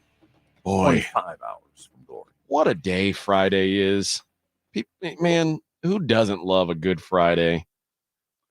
Well, I'll tell you what, a small Friday can be improved to a big Thursday. You head out to Retama today. The live meet begins. The weekend really begins today. As the Blitz is live at a Retama live meet, they're going to be camels racing. Oh, boy. I'll tell you what, that's a summer afternoon in San Antonio. Yeah. They reached out to us and said, hey, do any of you guys or any of you on-air guys up for riding? And the weight limit. She didn't mention the weight limit. There was just, anybody want to ride a camel in a race? That was the question. That was the question. And none of us immediately responded. Did you notice that all the guys, it came out and everybody, we were all looking to see, I wonder who's going to respond to this and say yes. Will it be AJ? Will it be Joe? Will it be me? Well, there's also a horse track in Houston, and my old co-host was like, he wrote books about horse handicap. He's like obsessed with these horses. They loved him. So we were out at the track all the time. And he was a horse guy. Uh-huh. So I've been around these races before. I've been around the camel races, the ostrich races. I had a small producer in Houston who rode the camel once. Uh-huh.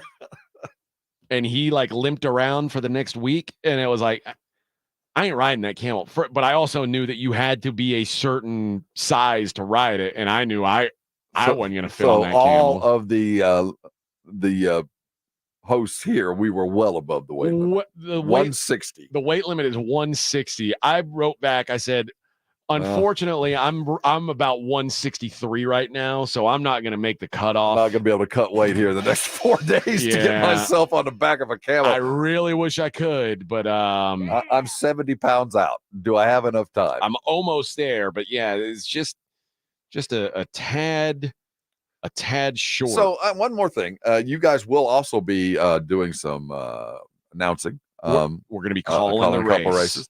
Do you ride an ostrich? You can. So there are ostrich races where you slap your ass on the back of a big bird. Now, when you say you make it sound like I would do like this. You in the broadest sense, like there's human beings. Human, yes. A human climbs on it. And an ostrich is strong enough to carry an adult human being. Oh, yes. Okay. They are terrifying I've creatures, heard that they could kill you. Like you should be afraid of an ostrich. They're ornery. Yeah, and they got big old claws to come at you. But what's the weight limit on an ostrich? I don't know. I'm not sure, but I won't ride one. I can tell you that. I'd like to see them in a quarter. That's a good thing. The good thing for me is I'm heavy enough that most animals, unless they start doing hippo rides, chances are good they're gonna be like, oh, This dude's weighing like 235. He ain't getting on our animal. That's fine with me. I always felt bad for horses, but evidently I'm too big to ride a horse. Are you? I mean, I'm sure a horse could carry me. Don't get me Would wrong. you feel bad for the horse? Yeah. You think a horse wants to carry around 230 pounds of me? I watched Bonanza. There's some big old boys riding horses. They seem to be all right. Now, they weren't the fastest on the when they were putting together the posse to go get the bad guy. They were always the last one to arrive because they were on the slow horse, but they were still riding. Hoss had a horse. I would only ride a horse. I'm not riding any exotics. I'm not riding any birds. You know, I have a camel saddle. I don't know why I have one, but I have a saddle made of camel? Made for a camel. Made to ride a camel. Yeah. And evidently it's a single humper, not a double humper. Okay. It's just a single, and it's made out of wood. Yeah, I'm not riding a wood with like a leather pillow. That doesn't sound comfortable at all. No, when you said that your co-host got it, it didn't feel good after the ride, it was probably because of that weird saddle they strap onto the single humper. Well, I don't know. So his name was Jong, and Jong was like, I mean, probably 50 pounds less than Edwin. Like Jong was a tiny. So the camel didn't even know he had it. Yeah, a tiny Korean dude, and I mean, after this, he was like, I'm never doing anything like that again. He rode it once, and then from then on, it was like somebody else from one of the other shows. You guys can do this thing. We're not doing that. You know, every radio guy I know has gotten themselves into a situation, and you left and go, I am never doing that again. I'll try everything once, but I'm not going to do that again. Well, Jong is the same. He was the same producer that he lost a bet, and I pepper sprayed him to pay off the bet. And he also agreed he's never going to do that again. I think he might have an actionable he case could have. against you. He could have. But he didn't. I did my best to help him. Before or after you maced him? After. Okay. The big mistake we made was neither me or my co-host knew how to take the show to break. And the producer was debilitated. On the floor. Okay, so have you ever been... You went through basic. You've taken a whiff. I have been tased. Like on purpose, or was on it purpose. Like voluntarily, or were you running? I lost a bet, and they came out. Was it like on a the air. handheld or the dart? It shoots the things out, and one of them hit me in the spine, and so I was like, it hurt a lot more for a lot longer than it should have. So did you fall over and? Oh yeah. In the it's like it's a weird feeling, like you lose control of your body. That's why when I see these like bath salt zombies get tased and they keep coming, I'm like, oh my god, like that's third on my list. Trap hair, Russians, and bath salt zombies. I won't fight any of them. And they're all within about 100 yards of where we are right now. Might be, but I'm not interested in going up against those guys. Never been tased by either the handheld or the cattle prod. Oh, I've been zapped with a cattle prod. Like we used. Yeah. My dad used to have cattle, and we would. I like not me and my dad, but he would pay me and my buddies to work. Yeah, we would.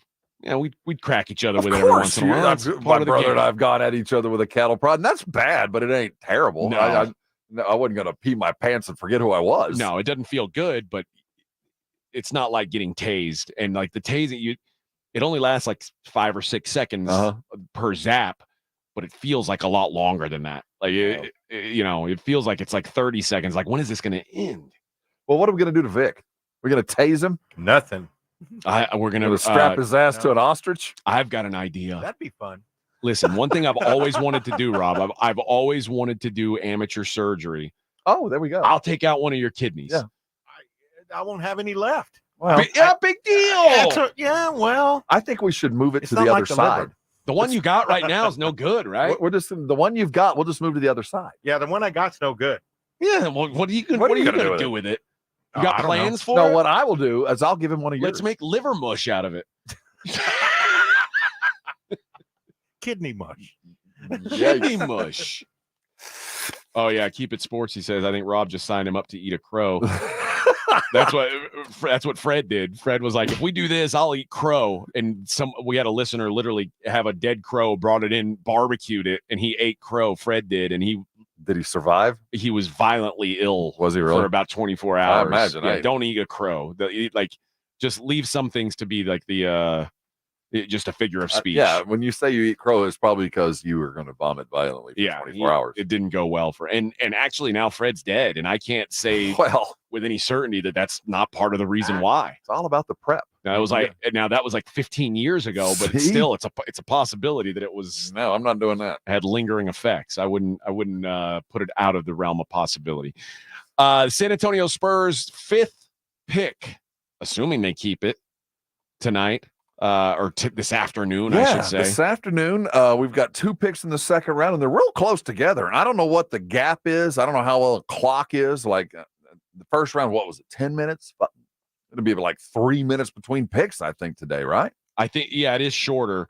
We'll knock that out quick. The Spurs have pick 35 and pick 48 via the Los Angeles Lakers. What they get or what they give to the Lakers to get that pick? My goodness. It must have been a couple years back, or it must have been maybe a Laker pick that was conveyed from somebody else. I don't remember doing anything with the Lakers. Huh. I don't either. But yeah, they've got the 48th pick. It says via Lakers. But Lonnie Walker. Oh, okay. I think it might have been the Lonnie Walker movie. Okay. Well, good deal then. Give me that 48th maybe pick. Is Lonnie? I'm even sure Lonnie's I don't know still in if the he's league. still in the league. I don't know how did Spurs fans feel about him when he was? It felt like he hardly ever played. Well, the problem was he was just he got here at the wrong time. He was a very young player, and Larinaga at Miami really had not whittled off the rough spots, and he got here and had to learn to play basketball. He's a great athlete, just wrong time, wrong place. It's just another first rounder that we look at these guys in college and we think we can project and we can't. It just wasn't there. Good guy. Good with the community, tried hard. He had a funny haircut there for a moment. I like guys with funny haircuts. Got past that. We miss him, but we don't miss him. You know what I mean? No. Yeah. He was one of those that if I'm not mistaken, maybe I am mistaken. I was trying to think of who is a net. Oh, is he still in the league? I said it on the roster for Brooklyn last year. Okay. Well, listen. Still getting paid. Made more than I'll ever make. Yeah. Congratulations. Kevin Herter taken right after him. Red Velvet. You could have had that guy. Let me tell you, that's Brian. No, that wasn't a Brian. That was a Buford. Right in between Dante DiVincenzo and Kevin Herter. That's when they took Lonnie Walker. So they had 2 out of 3, and they chose the third. They chose that. They chose the guy. They chose the one bench. the one guy that couldn't play. Yeah, there we go. That's the one that they chose. So, and you know who else went in that draft? Mikal Bridges. You know what he's worth? 5 first-round picks. 5 first-round picks. You could have had that. So when Landry Fields from Atlanta and Brian Ryder speaking, keep in mind Landry used to work for Brian here in San Antonio, the GM for Atlanta, and they said, well, how much for Trey? And they said, we would like 6 number 1s and Keldon. I would tell him to piss right and off. You go, you got to be great. And then yesterday, 5 number 1s for Mikal Bridges. Does that make it the market because that's what Gobert got? That is the market, and I think it's crazy. These draft picks are lottery tickets. I know what Trey Young is. Trey Young is a guy who's going to score you a lot of points, and it so far in his career, it's led to like 40 wins in a good year. I'm not interested in that. I'd much rather, if I've got 5 kicks at the can, particularly knowing that these Hawks picks that they're desperately trying to get. You know why the Hawks desperately want those picks back? Because they know how bad they're going to be. They know they're going to stink. Like, that's why I'm like, no, man. If anything, I'll give you a pick back, but guess what? It's going to be my pick. Right. I get the unprotected. I'm keeping your Hawks pick. You can have my Spurs pick. And I'm betting on myself this year. That way you can't tank us out of this thing. Or you can't. You are what you are. We are what we are. But again, I'm not interested. I'd rather have a handful of kicks at the can on a lottery pick or a lottery ticket than I would Trey Young. I just, because if you get Trey Young, he's one of your he's one of your core pieces for the foreseeable future. And I'm not interested in him as a core piece. Like, he's a guy I want. When I was fighting, my coach always said, there's gyms that we call opponent gyms. And there's teams that in baseball, there were teams who played a different kind of ball than we would ever want to play. And I took that term and called those opponent teams. Right. I get it. They play a style of ball that is effective, but it's not the kind that I would ever play. The wishbone for the Air Force. You got to get ready for it. You're not used to seeing it, and when you're done with it, you won't see it again. And they're valuable because you have to train a certain way to beat those guys, beat that team. But that's not what I want to be. I don't want to be an opponent gym guy. I want to be the guy who beat. If you want to be Daniel's son, you don't want to be Cobra Kai. And Trey Young is very Cobra Kai to me. I don't want that to be my identity.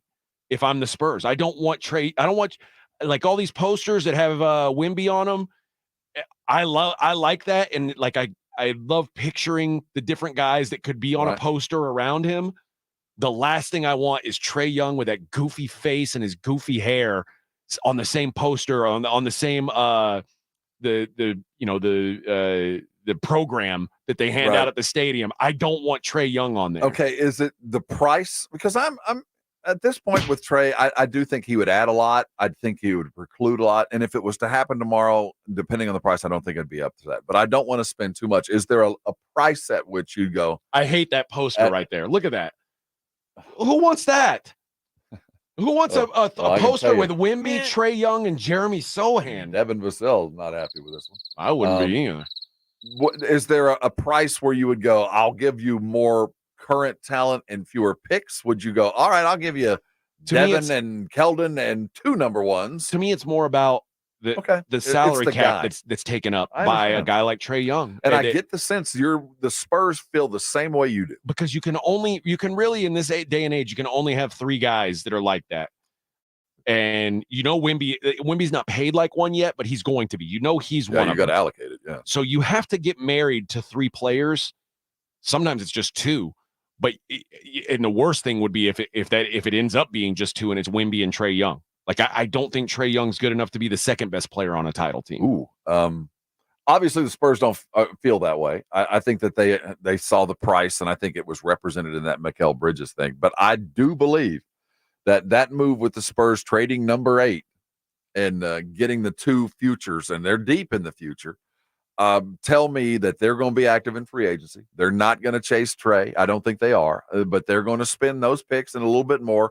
And because of that, they're going to be better than we expected in the short term, but they've got a little bit more work to do in the long term. And it starts today, 3:00, couple second rounders. And you figure at least one of those guys is going to spend a fair amount of time playing here this year. The other, maybe not so much.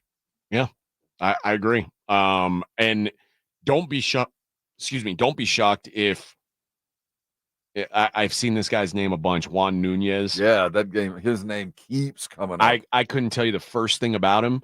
I know he's like a big point guard, but I know he is Spanish. I know that he is not a kid. I want to say he's like 22 or 23. He's 20 years old. Out of 20? Madrid. Okay. I think he's like 6'4", 6'5", a lot of baby fat on him. He smooth baller. They talk about him as like a creator. Yeah, a smooth guy. He's everything that you would think. But let me tell you, you want to talk about youthful exuberance. If they drafted him, I wouldn't even think he might not even come over. That's what I'm saying. Like, don't even come to the States. Stay where you are. And so that would bum me out because with the 5th pick in this, like in the second round, I'm looking for someone who can give you 15 minutes next year. And if there's upside beyond that, awesome. And I think there's some guys like that there might be long-term, like Johnny Furphy, I think has some real long-term upside, but next year, just give me 15 minutes. Don't give me somebody who's going to be playing for Real Madrid, whatever, next year. And maybe in 3 years he'll come. Don't give me another, who's that guy? Luis Scola. who is like you're stashing for all these years until someone else comes and takes him, and then he can play, but it's for some other team. I don't want that. If the Spurs were not to draft another guard, and they went in it with the roster that they have currently at the guard position on them, and they bring in other folks, I feel like Castle is the day one starter at one of these positions, either one or two, or however you define him. But what position is it? Do you start him at one and Trey immediately assumes that backup point guard role? And if you do, what's your two? So it's funny because Stefon in college he switched 1, 2, 3. He played all three positions. But all the rumor was that Stefon Castle in meetings and like when he was meeting with these teams, interviews, told them, I want to be an NBA point guard. I view myself as an NBA point guard. That's the position I want to play, which is interesting because you've talked about this. When it comes to pay, often point guard isn't the guy who gets the biggest bucks. It's that if you're a 2 or 3, you're the guy who's putting the ball in the hoop. You're the guy who's getting paid. Stefon Castle has said out loud, this is what I want to be. I want to be a point guard. I want to be a pass-first player on the offensive end, and I want to be a dog on defense. Basically, I want to be Drew Holiday. And I like hearing that. I really like hearing that. Everybody stood up and clapped when they hear that. You say the buzzword right now in the NBA, if you're being interviewed by a GM, say, I want to be Drew Holiday or I want to be Derek White. If you say that, they go, you said the right thing. We want you to be that guy. And I think that if the season started today, Castle's on the floor and Devin's probably the guy in the backcourt with him. I'm trying to figure if you just go ahead and decide you're gonna move Devin and keep him at a 2. I mean, even though I think that they ideally would like to have him move into that Champagne spot at 3 and find themselves probably a shooting guard, and then you got Jeremy and Victor at power forward, and you get yourself a small forward to kind of fill where Devin was. I think that's where they're headed. But that guy's not on the team. Not yet. And I'm not sure they're going to draft him today either. You can't draft a guy today thinking that he's going to be that either. Yeah. So I think Trey becomes the odd man out, becomes, a bench guy, or it's what do you want to call a 6-man, 7-man? I think there's value to him going and doing exactly what his future is. And then the variables of where did you see at the end of the season? And this is a good Brigade Bar question with Blake Wesley and Malachi Branham. Both of them had their good moments and their bad moments. Do you see either one of these guys even on the roster? And if you see them on the roster, can you see them actually playing a role? Good question to head into the Brigade Bar, because I honestly will tell you, if they showed up at training camp and Blake Wesley and Malachi Branham didn't show up, I think most fans wouldn't even notice. If I said, I think you're right. You know what I mean? I don't think they even know they weren't there. If I said your starting 5 next year is Castle, Devin, Keldon, Sohan, and Wemby. Keldon had gone to the bench at the end of last year, and he'd had a little bit of success doing that because, he'd gotten into this rut as he didn't quite know where he fit with Wemby. So they allowed him to be the guy to come in and just attack. Whatever you do, keep doing that, and we'll tell you when to stop. I think it helped him, but I don't think it helped the team. You know what I mean? I think he got better as a player, but I do think if he's going to be on this roster, he kind of needs to be a starter. So I agree with that lineup. But that's small forward, whether it's because Julian Champagne is not the long-term answer. Hell, he wasn't even the short. Lovely kid, loved to work hard and all that.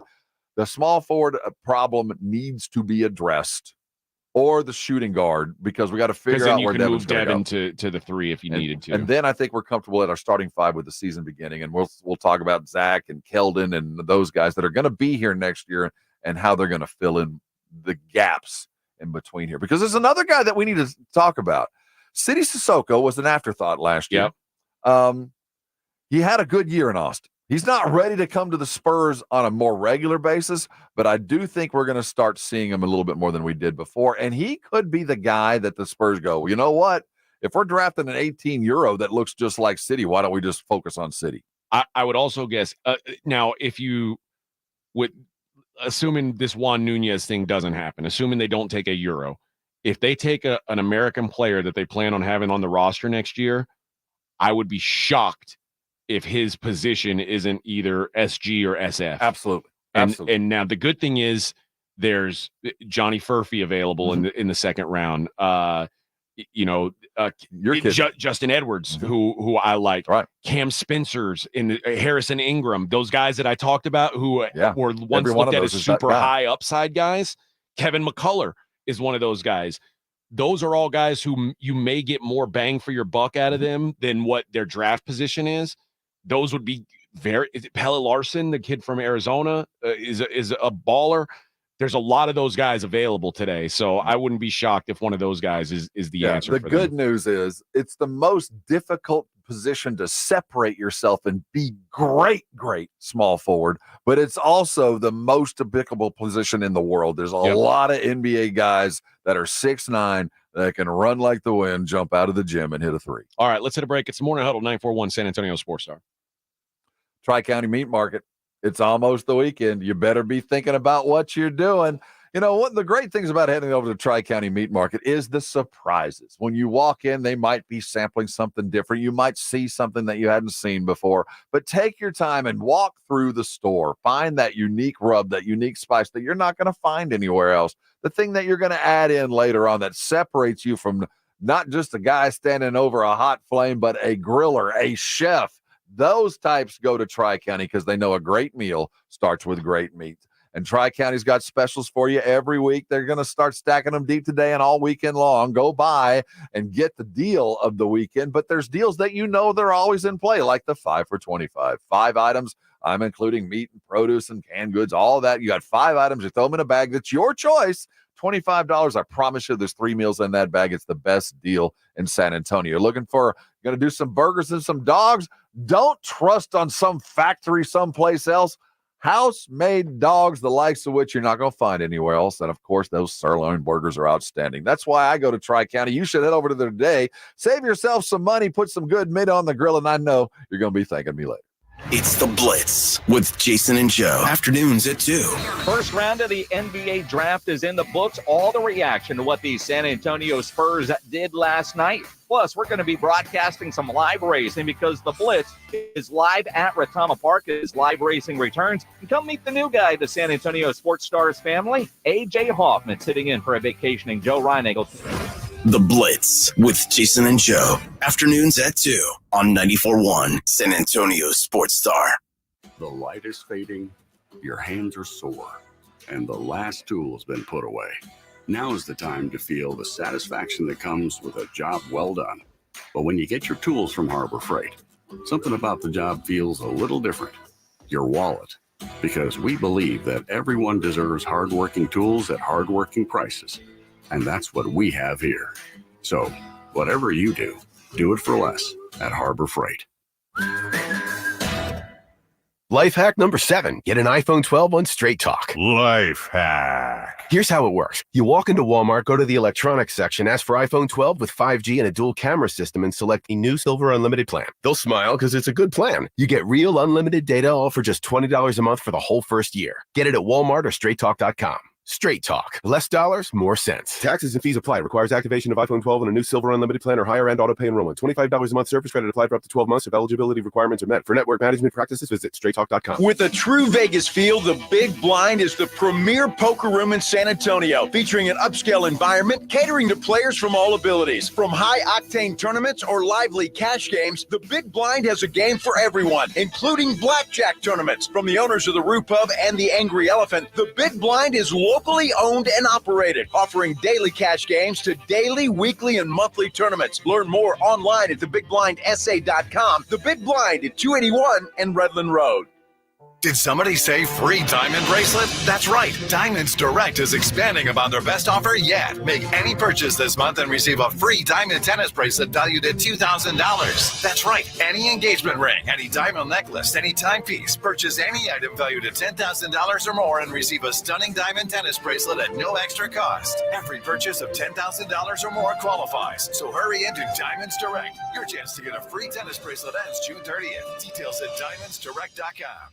Injuries happen, and when they do, skip the ER and get to the Ortho Now Injury Clinic by TSAOG Orthopedics and Spine. Ortho Now provides walk-in care for injuries like broken bones, dislocations, sprains, and strains. Conveniently located in the Corey area with extended hours Monday through Saturday with on-site x-ray casting and bracing, Ortho Now has everything you need to treat your injury, and best of all, no urgent care or emergency room copay. Learn more online at tsaog.com.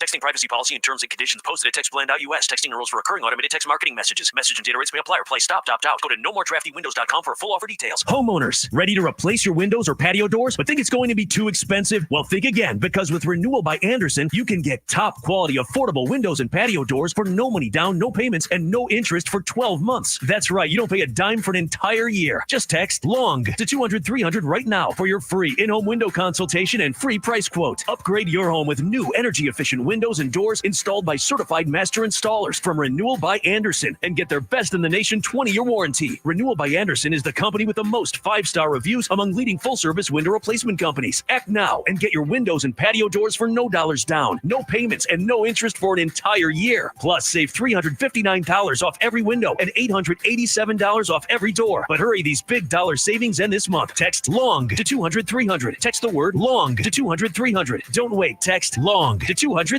Ready for the ultimate outdoor adventure? 94.1 San Antonio Sports Star has your chance to win a getaway to Telluride, Colorado. Your prize package includes airfare and luxurious hotel accommodations for two, plus thrilling expeditions like fly fishing, kayaking, ATV rides, and more. And it could be all yours. Enter once per day at sasportstar.com. You must be 18 or older to play. This is an Alpha Media company-wide contest. One winner will be chosen. Complete rules at sasportstar.com. Don't miss out on the adventure of a lifetime. Enter now at sasportstar.com.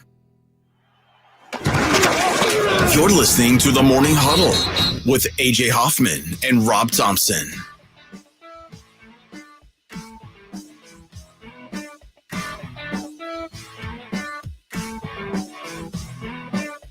Morning Huddle 94.1 San Antonio Sports Star.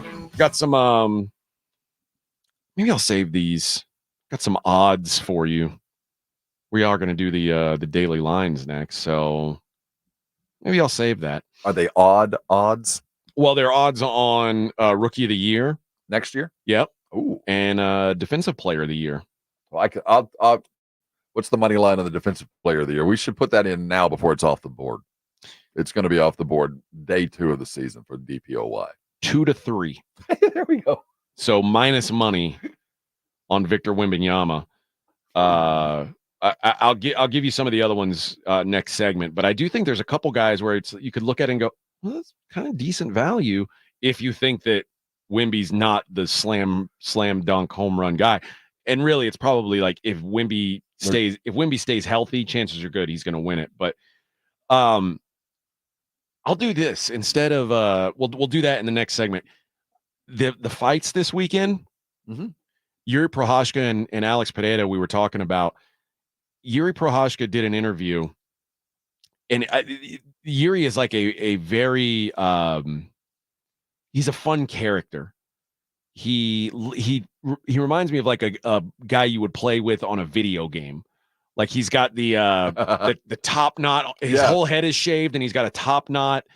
And he is one of these guys who talks about the arts, the martial arts, and he lives in the mountains and jumps off cliffs, and he's one of those guys who just lives and breathes martial arts. And he was talking about Alex Pereira, who is, I mentioned this a couple days ago. He's like a very like a native Brazilian, like not a city Brazilian, like he's like a tribal type Brazilian dude, an Amazon Brazilian. Yes, and they were interviewing him, and when he was talking about the fight, Yuri said, "I know that Alex believes in spirits, and he believes in calling upon the names of these spirits to help him win in battle." And he said, "And I believe in that too. And I'm challenging Alex to not bring those spirits to the cage, just man versus man." And I swear to God, I think he was dead serious when he said this. I think he was really like thinking that Alex is bringing some kind of supernatural powers to the cage and like his ancestors are helping him in battle. And Yuri believes that they fought once before, and he believes that those powers were with him the first time they fought. And it's like, I'm asking you, please just come in, just you, a man-on-man competition. Sorry, got to bring my powers and my spirits. Well, sorry, man. The reason why I bring that up, but not only because it's hilarious, but a man was just sentenced to life in prison for killing his friend. Well, that wasn't a friendly. Larry Sanders. What? Yes. This is Larry Sanders from Oklahoma, not of the Larry Sanders Show fame. What a great show, by the way. R.I.P. Larry Sanders and Jimmy Knighton were out fishing. Just fishing, man. Right. And Larry said, you know what? I'm killing you, Jimmy Knighton. He killed him to death. You know what? I'm killing you. And they said, why did you kill Jimmy? And Sanders said, Jimmy was summoning Bigfoot to eat me. During the trial, Mr. Sanders claimed that he had spotted 3 Sasquatches on the riverbank. Where were they again? Oklahoma? Oklahoma. All right. And the only thing that made sense is that Jimmy had planned for these Sasquatches to kill me. I'm kind of buying this. He said, I acted out of survival mode. I would have too. I was just doing what I had to do to defend myself. That and the meth.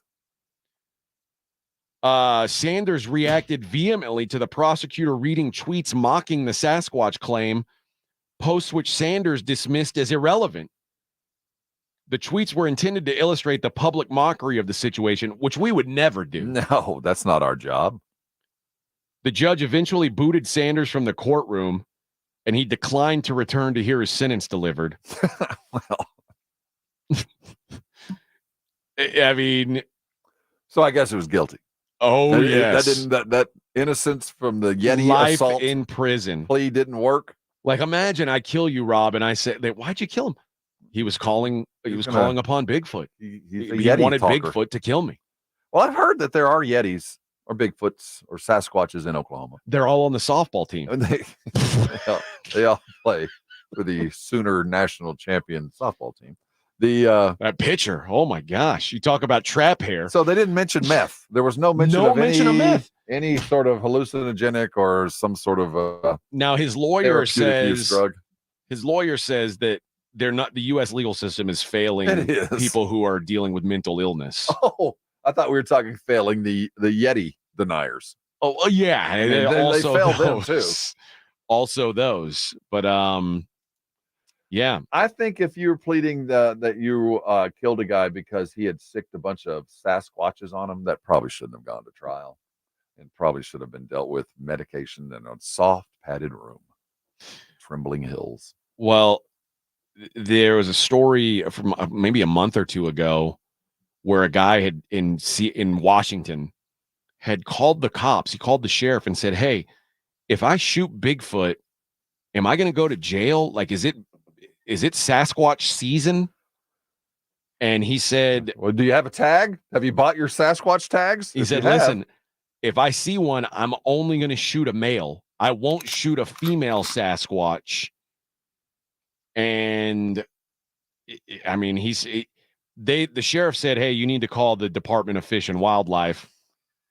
And then the Department of Fish and Wildlife said, hey, you need to call the sheriff. They basically said, you're a lunatic.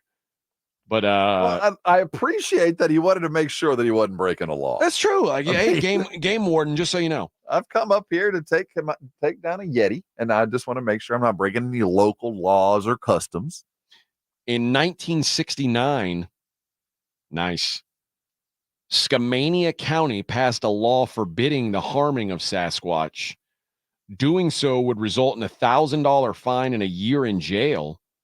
The county later changed the law to state that any premeditated, willful, and wanton slaying of any such creature shall be deemed a felony, punishable by a fine not to exceed $10,000 and or imprisonment in the county jail for a period not to exceed 5 years.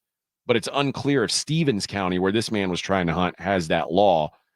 Apparently they don't, or the sheriff would have told them. Has anybody ever been prosecuted under this? I don't think so. Yeti Protection Act. Because everybody takes that very seriously. It's now a felony, Rob. I You going out and doing a felony? No, you don't do those things. I don't want to do a felony. I don't want to accidentally shoot a female if I'm supposed to only shoot a male, or the other way around. I don't want to mess Now, things you say up. in November we're going to get to go to this ranch and maybe shoot an exotic. Yeah, Is Bigfoot on the table? Well, it depends on how much you really want to pay for the mounting, because mounting a Bigfoot ain't cheap. No. You don't want to just have the European mounted Yeti. You want to go all in. You want to. You don't want to just have like the top of the skull cut off. You want to have the side mount with he's like reaching out for you. You want to go splitsies, and we can just like it can spend half the time at your house, half the time at mine. We'll just have him stand up, or keep him here in the studio. Well, I mean, depending on what we shoot, we could go get it. I once shot a wolf man. Oh, by the time I got there, and that was legal. Well, it changed back to a dog by the time I got there, but it looked like a wolf. Did you feel guilty? Oh no. It's like a Dalmatian or something like that. You get up to it, you thought it was a wolf man, and puffy wolf man. Oh man, shot a poodle. Felt terrible at about the it. time, AJ. It looked rather threatening. It was a Chihuahua. It was coming at me. They do that thing with their feet. They start shaking. Rob's like, that's a effing wolf man, baby Yeti. Whoever's hunting with Rob is like, that's not a wolf man, that's a Chihuahua. Keep it down. Rob's like, I'm killing I'm it. gonna adjust for windage. Keep it back. Boom. There's nothing Just left. blows it all to hell. Did I miss it? That little face with the teeth. Still biting. Still. See, I can make these jokes. I have a Chihuahua. Oh, disgusting They are creatures. the evil, meanest creatures. You have a Chihuahua, Vic? No. What? You're not even a real Mexican. No. You don't have a Chihuahua? We did, but it passed away a while back. And you didn't replace it with two more? No, we replaced him with like a terrier. Terrier Chihuahua mix. Yeah. Okay. So it's not a Chihuahua. But there's been some Chihuahuas. Yeah, because those are expensive. In the So family tree. we got the mix. Those were free. When so we have a corgi, and when we were looking for corgis, we were looking like at these rescue sites for corgis, and my wife it was like, oh, we got corgi rescues, and so my wife goes out, and we're out there. It's a corgi. It's like it's 100. Like you can tell it. Well, there's a corgi in the family, but that's a Chihuahua. It's just it looks like a wiener dog Chihuahua. Is what it looks Corgis are like. kind of Chihuahua-esque. They got those little kind of short legs. They're big Chihuahuas. But they're low to the ground. Do they have an attitude? Are they kind of snarly? Are they good? They're not mean. They're not mean like that. But herding? they're herd dogs. Chihuahua. I find Chihuahuas to be useless. They are. There is no point in a Chihuahua. And I've never understood I think they're ugly. Maybe it's just personal. No, they are. Like, They're ugly. They have no fur. There's it's all skin. I've never understood the appeal of them. You can put them in your pocket. Yeah, but then they're pissed off, and they don't even seem to like their owners all that much, and they're always jittery and scared of everything. Yes.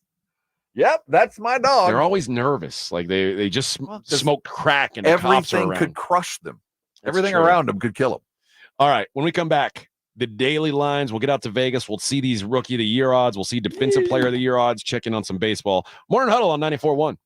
94.1. The John Clay Wolf Show. Here's what's going on in the Wolf Pack. This gal came up to me. Hey, what's going on? I'm like, well, I'm going up to my room. Really? What company? And I told my wife when I got up there, I said, I think some gal wanted to come up here with me, but I didn't figure this would go over very well. I got a present for you. Right. Look what I found in the lobby.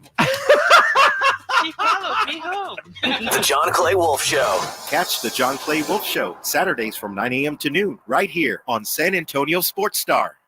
Happy birthday, America!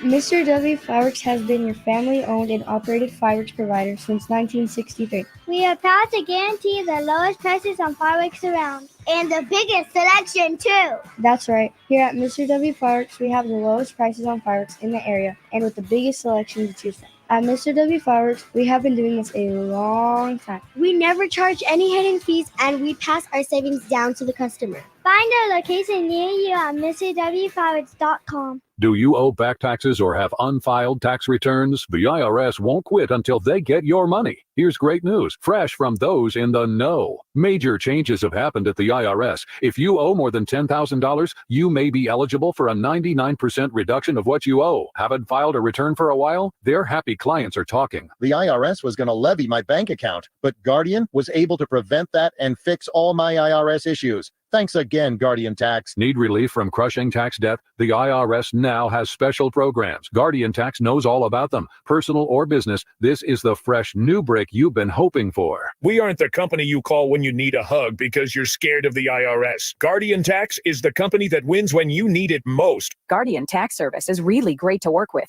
They really help me out. I'd recommend them highly. Call now for a free confidential consultation. 800-499-1424. 800-499-1424. 800-499-1424. If you need bold banners to boost your business, but you're on a budget, think Staples. Because now at Staples, you can save up to $50 on your print purchase. From posters and flyers to signs and menus, Staples can print anything you need to move your business forward. And with Staples Print Perfect Guarantee, it's done right or it's printed again free. Plus, same-day service is available on hundreds of items if you order by noon. Get it printed right at Staples. And now get up to $50 off your print purchase. And 76, visit staples.com/print for details. Hey everyone, it's Ted from Consumer Cellular, the guy in the orange sweater, and this is your wake-up call. If you're paying too much for wireless service, you don't have to keep having that nightmare. Consumer Cellular has the same fast, reliable coverage as the leading carriers for up to half the cost. So why keep spending more than you have to? Seriously, wake up and call 1-888-FREEDOM or visit consumercellular.com. Savings based on cost of Consumer Cellular single line 1, 5, and 10 gig data plans with unlimited talk and text compared to lowest cost single line postpaid unlimited talk, text, and data plans offered by T-Mobile and Verizon January 2024. This is Jason Minix. You're listening to 94.1 San Antonio Sports Star.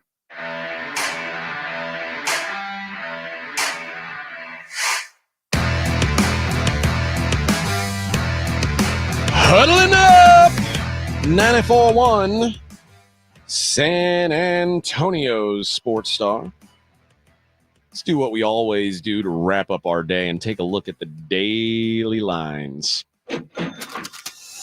It's the Morning Huddle's look at the daily lines with AJ and Rob on 94.1 San Antonio's Sports Star. You covered, yeah! Before we get into the baseball matches, got sent over the odds by sportsbetting.ag. Bronny James draft position over under 55. Well, that's an odd number to choose. I wonder why they chose 55.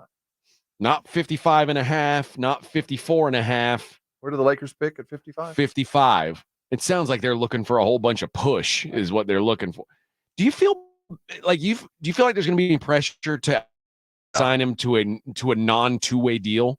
I think he'll sign a non. Well, he wants one. No, there's not going to be any pressure to play him. You don't think LeBron? Because remember, LeBron was saying it's a dream for me. I'm sure it is, but a nightmare would be that you get your son playing in an NBA game and he's embarrassed in public. I mean, he's just unable to live up to the task. Bronny James is a point guard. Yeah, and it could be he gets embarrassed. You don't want that for your kid. If he's not ready, he's not ready. I don't think there's any pressure to play him. I think there's pressure to draft him. I think that there is certainly that, knowing full well that they don't need this draft pick. Whoever they drafted second is going to be playing in Aguas Calientes no matter who the hell he is and never wear a Laker uniform. So with that being said, yeah, there's a fair amount of pressure to draft Bronny. I think that Bronny not wanting to play in the G League is a huge mistake. Because I agree. I'm not one of these people who says Bronny can't ever play in the league. He might be able to. I don't know. But I know that he needs to play a lot more basketball before he can play in the league. And like coming out and saying I'm not going to sign a two-way deal it's just dumb. It's not smart. It was to run away the pretenders, the ones that, the hucksters, an owner that says, no, I'm just going to draft Bronny, see what happens. I just want to see if I could lure. It ran those guys out of the room. Then you wanted to see who's really serious. If you're looking for a functional point guard 3 years from now that is never going to be anything more than a functional guard, not going to demand any more, If you're looking for a point guard that understands the game, that has been well coached and is certainly fluent in the language of the NBA, he's that guy. Yeah. But he is no better than he's a 6'1", average to bad shooting, athletic point guard. That's what he is. Yeah. And that is not an NBA player. It's All just right. not. Let's look at the odds for Defensive Player of the Year next year. I mentioned Victor Wembanyama is the favorite at 2-3, so a minus money favorite. Rudy Gobert second at 7-1. Won't be him. Who's next? Bam Adebayo 9-1. Won't be him. Who's next? The next four guys I see like is I'm with you. It won't be Gobert. It won't be Bam. I think these guys it could be. Anthony Davis is 12-1. I was waiting for you to give me a perimeter defender. A guard that, guards on the edge, gets some steals, and looks pretty doing it. Giannis is 12-1. Not gonna, He's always in the discussion. Yeah, but he'll get the MVP before he gets DPOI. You know what Jaren Jackson 12-1. Already got it. They won't give it to him again. Chet Holmgren 14-1. There's the other. I think there's real Chet, unfortunately, his career is always going to be compared to Wemby's. Chet was really good this year. He was. And if Wemby wouldn't have been a runaway rookie of the year, I think Chet would have gotten a lot more attention because he was really, really good. And the thing that Chet has going for him is he's going to play on a team that plays good defense overall, and a team that's going to win a lot of games. And people are on a voted on award. People are going to say, because I think the reason why Wemby didn't get as much love this year was because, well, how good is this team really? Yeah, exactly. If the team's no good, the team defense is still no good. How good of a defender is he? No one will say that about Chet. 14-1 feels like a big number for a dude that I think is going to be looked at as an elite defender, and is an incredible shot blocker. And when we're talking about guys of this size, the only way that he gets it is if Wemby's hurt, because Wemby is going to have numbers too. I mean, it will be at least what we saw before. Yeah. And with Wemby gone, I would put perimeter defense second. I think if Wemby doesn't get that, they probably won't look at another big, tall dude blocking shots. They'll look at, who else is doing defensive things. And I think Anthony Edwards is that guy that needs to be promoted on a bunch of different floors. And if we're talking about a guy that was compared to Jordan, Defensive Player of the Year would go very nicely on his mantle. So I would put him as the favorite behind Wemby, and then everybody else distant. But certainly the way that you see, but I that think they they'll play always defense they'll at always Oklahoma look City. at him and say, oh, he's going to always have numbers because they know how to play with him. They're going to funnel it. He's going to get weak side blocks. He's going to look good doing it. But until Wemby is not in the scene, he will forever be compared and never be as good as. The thing about Anthony Edwards is he'll probably always be the second best defender on his own team. Well, and I know there's Gobert's there, but I'm not sure. fatigue, certainly, but it is what it is. He's still very good at what he does. We love to watch perimeter defense being played well. And I'll tell you, an open court steal is as valuable as 2 blocks in the eyes of voters. You don't have to make as many steals as blocks, but when you do it and it changes the game that a way that does, it makes it easier to vote for those guys. NBA Rookie of the Year, your favorite at 4-1 is Sar. Stefon Castle. Back-to-back Rookie of the Years. Could it be in San Antonio? Why do you think they put? Because I think they look at it as he's going to get playing time, and he is more NBA ready than some of these other guys. I think that he's going to get playing time. He'll be a starter, but he's going to be put in situations where he's not going to look good. I agree. You know what I mean? Like the guys that are going to be put in situations to be absolutely successful are going to be like Edie and Connect, that just go in and do what you're already good at. We're going to be finding the points of stress with Castle. We're going to go find what are you not good at, and we're going to work on that in games. So, you're going to be a lot of OJT and a lot of in-game practice, which leads itself to some ugly games. The output won't match because you're asking them to do stuff that they don't know how to do, making them uncomfortable. And the benefit that Edie and Connect have is they're going to play on good teams. Yeah, that's what I'm saying. You don't have to do what you're good at. You don't have to improve on anything. You do that in practice. Yeah. Alexander Sarr, 5-1. Reese O'Shea, 6-1. Edie, 10-1. Connect and Klingon are 12-1. Cody Williams, Reed Shepard, and Salon all at 14-1. See, Shepard could have an impressive year. He really could. And if do the things- Rockets continue to take another step, maybe. Quickly on the baseball front, Shota Imanaga. He's up, baby. After giving up 10 runs in his last outing, he is favored again. Yeah, his ERA went from like 1.9 to 2.9 in one game. I forgot. He's minus 108, though, on the road against the Giants and Jordan Hicks. John Gray on the hill for the Rangers. Corbin Burns going for Baltimore. Baltimore minus 207. They're due. Lost 6 straight. Yeah, and the who else is of note on the mound tonight? Jack Flaherty, who we talked about a little earlier, minus 162. Here's one I like. I like Cleveland against Kansas City tonight. Cleveland minus 110 at Kansas City. Give me the Guards. The worst bad team out there. Worst good team out there. Best Cleveland. good team. I don't know. I don't know how do you define. Hey, check out the Blitz today. Hey, I'll go be out to there. Retama. 2 to 7. Come out to Retama. Say hello. Morning Huddle. We'll see you tomorrow. 94.1. This is 94.1 San Antonio Sports Star, KTFM Floresville. Ahead of the field and throws it down with a right hand. Your home for the